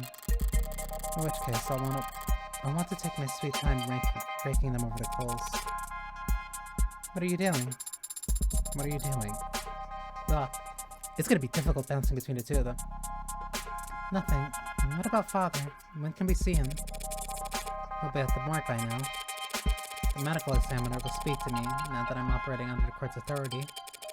But if I stop to flash paperwork at every nurse and security guard with nothing better than to ask questions, I'll have to... What's that look for? You're Father's friend. Thank you again for reminding me. Aren't there people you'd like to speak with? Other friends who'd want to know? Bad news travels fast. I'm sure everyone in the country has heard about David by this point. But all that heartbreak shit did keep me pretty occupied these last few weeks, and I was never one to cry. If there was someone who could tell me more about David's personal life over the last several months, it'd be worth the effort of finding them. Do you have someone in mind? Maybe someone you met recently. He spoke about coming close with someone this year, a musician. Now that you mention it, there was a P.O. something that David might have mentioned when we talked back in. I'll begin a search. I've completed my search. I found nothing. Thanks for the college try. Is that really the best you can do? Father was a private man in person and online. With just a few letters and the fact that he was a musician, I'm afraid we don't have enough information to narrow down the results, don't we? No, we have plenty of information. We just need a right person for the job. What kind of person is that? Time date expunged. Precinct 112. Detainment room. And who would you have even called? I don't know, but I still should have gotten my phone call. Instead I got you. Who are you again? My latest guardian, new foster parent? Want me to call you Mommy? I'm not really the motherly type. Hey, we might actually get along. So I've got good news and bad news. I'm not your guardian, I'm your lawyer. You've been given a lawyer because you're being charged with a felony. Fascist pigs. Skipping school's a felony now. hacking into a government database has been a felony for a very long time. That wasn't me. They have your keystrokes, your IP address, your login times, and the playlist you were listening to. They got your Spotify wrapped on record. That was for a homework assignment. Here's what I don't get. You got in, copied the data, could have gotten out. State wouldn't even know that you've been robbed until they saw your password show up on the black market clearance 2 weeks later.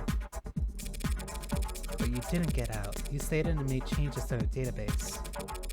You robbed the bank, got clean money, then dragged a can of spray paint behind the wall all the way home. Why? Look, I didn't steal anything. That wasn't already compromised. And the only data I edited was my own. So if anything, they should be thanking me for correcting their mistakes. What, did they get your birthday? What, did they get your birthday wrong? My name. Name changes are only 2 pages of paperwork. You just need to fill out the form. You get a signature from a parent or guardian. Okay. What's the good news then? The good news was that I'm your lawyer, not your guardian. The hell, that doesn't count as good news. That's just a thing you said. Don't be so sure. A lawyer's a lot better than a guardian.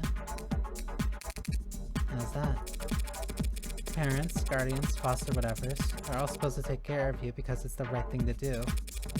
A lawyer is someone who always does what's best for you, no matter what, because that's how they get paid. It's about incentive. So how good are you at your job? Hello, Monka. It's pronounced Cora. Cora.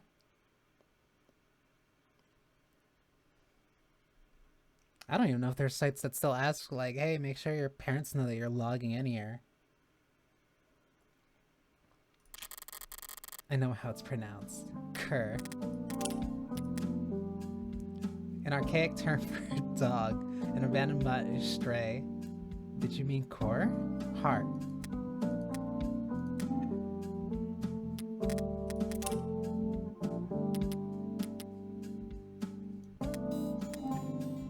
Actually, I wonder if the Reyes to Rockford one's changed.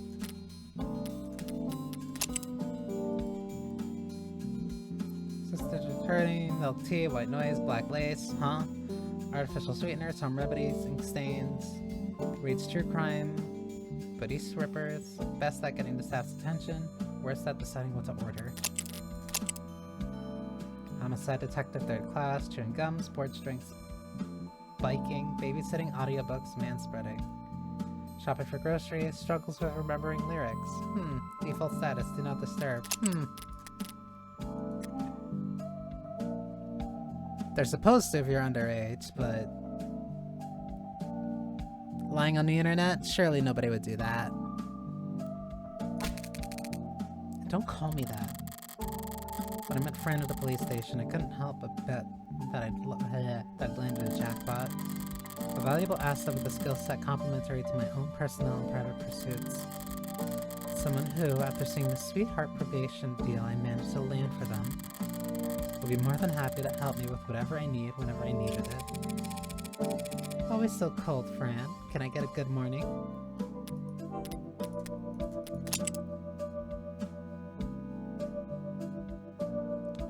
Francis Snow.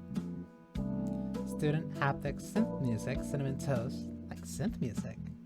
Dislikes teachers, politicians, adults, cops, alarm clocks, values, rarity, originality, history, vibes. Worst subjects, literature, social study, athletics.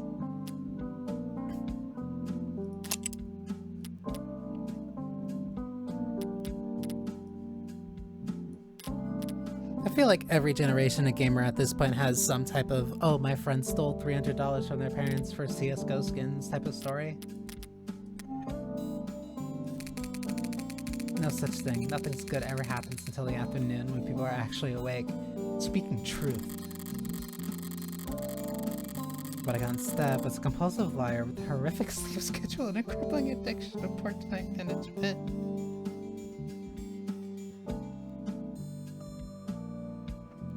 In my defense, I woke up at least at 9 this morning. Don't ask about the rest of my sleep schedule.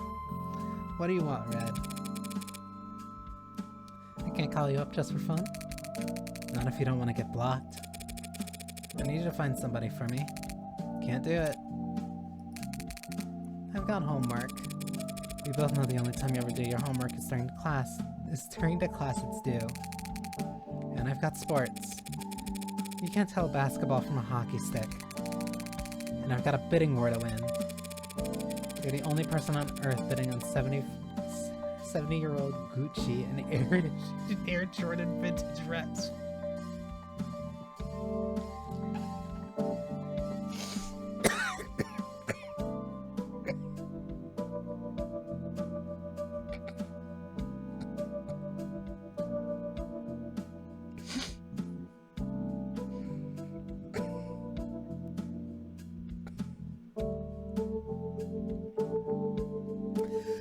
That one got me.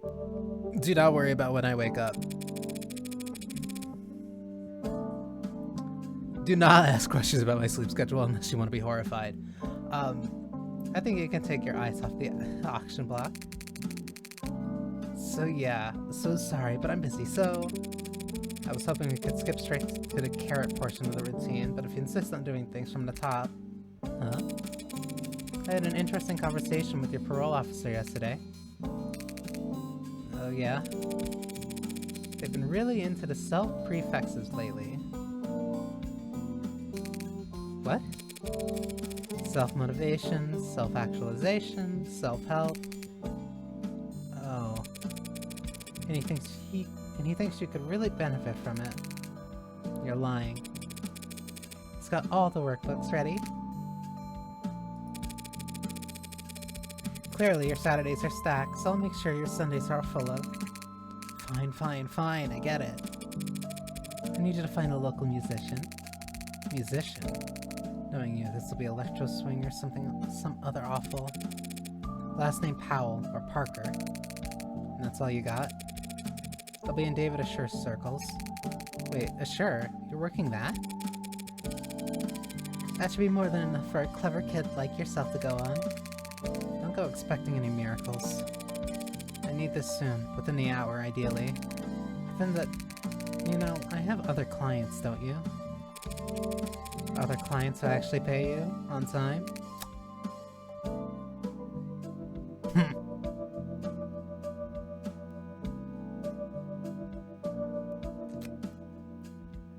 No notes. A musician. Find him. Okay. You're talking over the phone. You're very animated, Adonai. What do you mean? Just that you're very expressive when you talk to people. Of course I'm expressive. If I wasn't, how would anyone know what I'm thinking? I see. I'll keep that in mind as we... Wait, you were really expecting to tag along? Of course. Father was... Yeah, I know you want to. But why should I let you? Because I am capable and helpful. Uh-huh. I mean it. I can take notes for you. And move heavy objects. And I'll learn to do more. How? I will subject every individual we encounter to a basic survey to procure biological information on them while I gain experience in questioning. Subjecting them to torture. I can help, Adonai. How fast can you fill out forms? Fast. Congratulations, you're halfway to being a paralegal.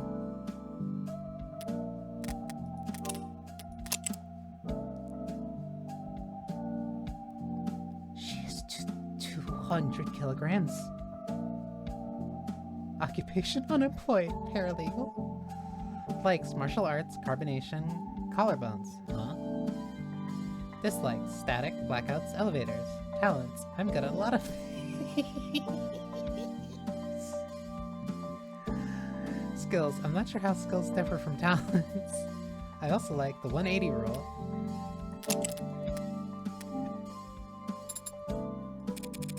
You coming? Right away, Adonai.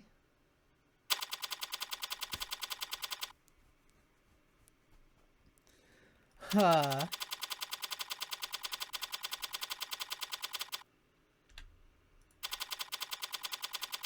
Penthouse dining room. Ooh. Okay. Speaking of sleep schedule, this would be a good place to stop. Because I also don't know how long these go for. I don't know how long these chapters go for, and how long I saw... The playtime I saw, at least on another friend, was like 10 hours before they posted their review. So I think leaving it here before the investigation is a good stopping point, assuming... And I don't know how long I don't know how long, like, the rest of the part is going to be. But I don't really mind, even. I don't have enough charms.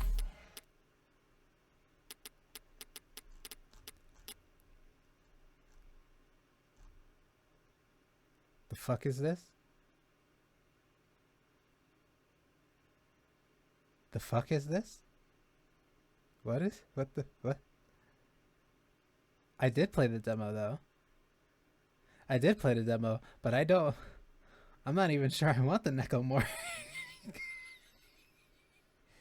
I'm not sure I want that.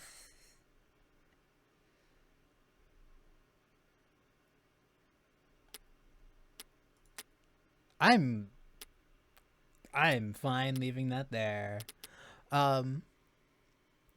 But yeah, I can start my investigation next stream. We're gonna keep it on high roller mode. And yeah, no, I've been really enjoying this. I'm really glad, graphics on ultra. No, I really like that initial demo. I am going to figure out why stream cut out earlier before, though I have a very sneaking suspicion that I do know what it is. But regardless, this is gonna be fun. I may be able to finish this in 2 to 3 streams. Either way, thank you for spending time with me. I hope you enjoy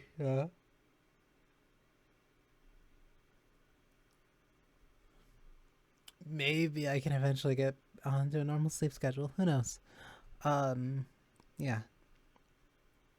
Thank you for spending time with me. I hope you enjoyed yourselves. I keep repeating that.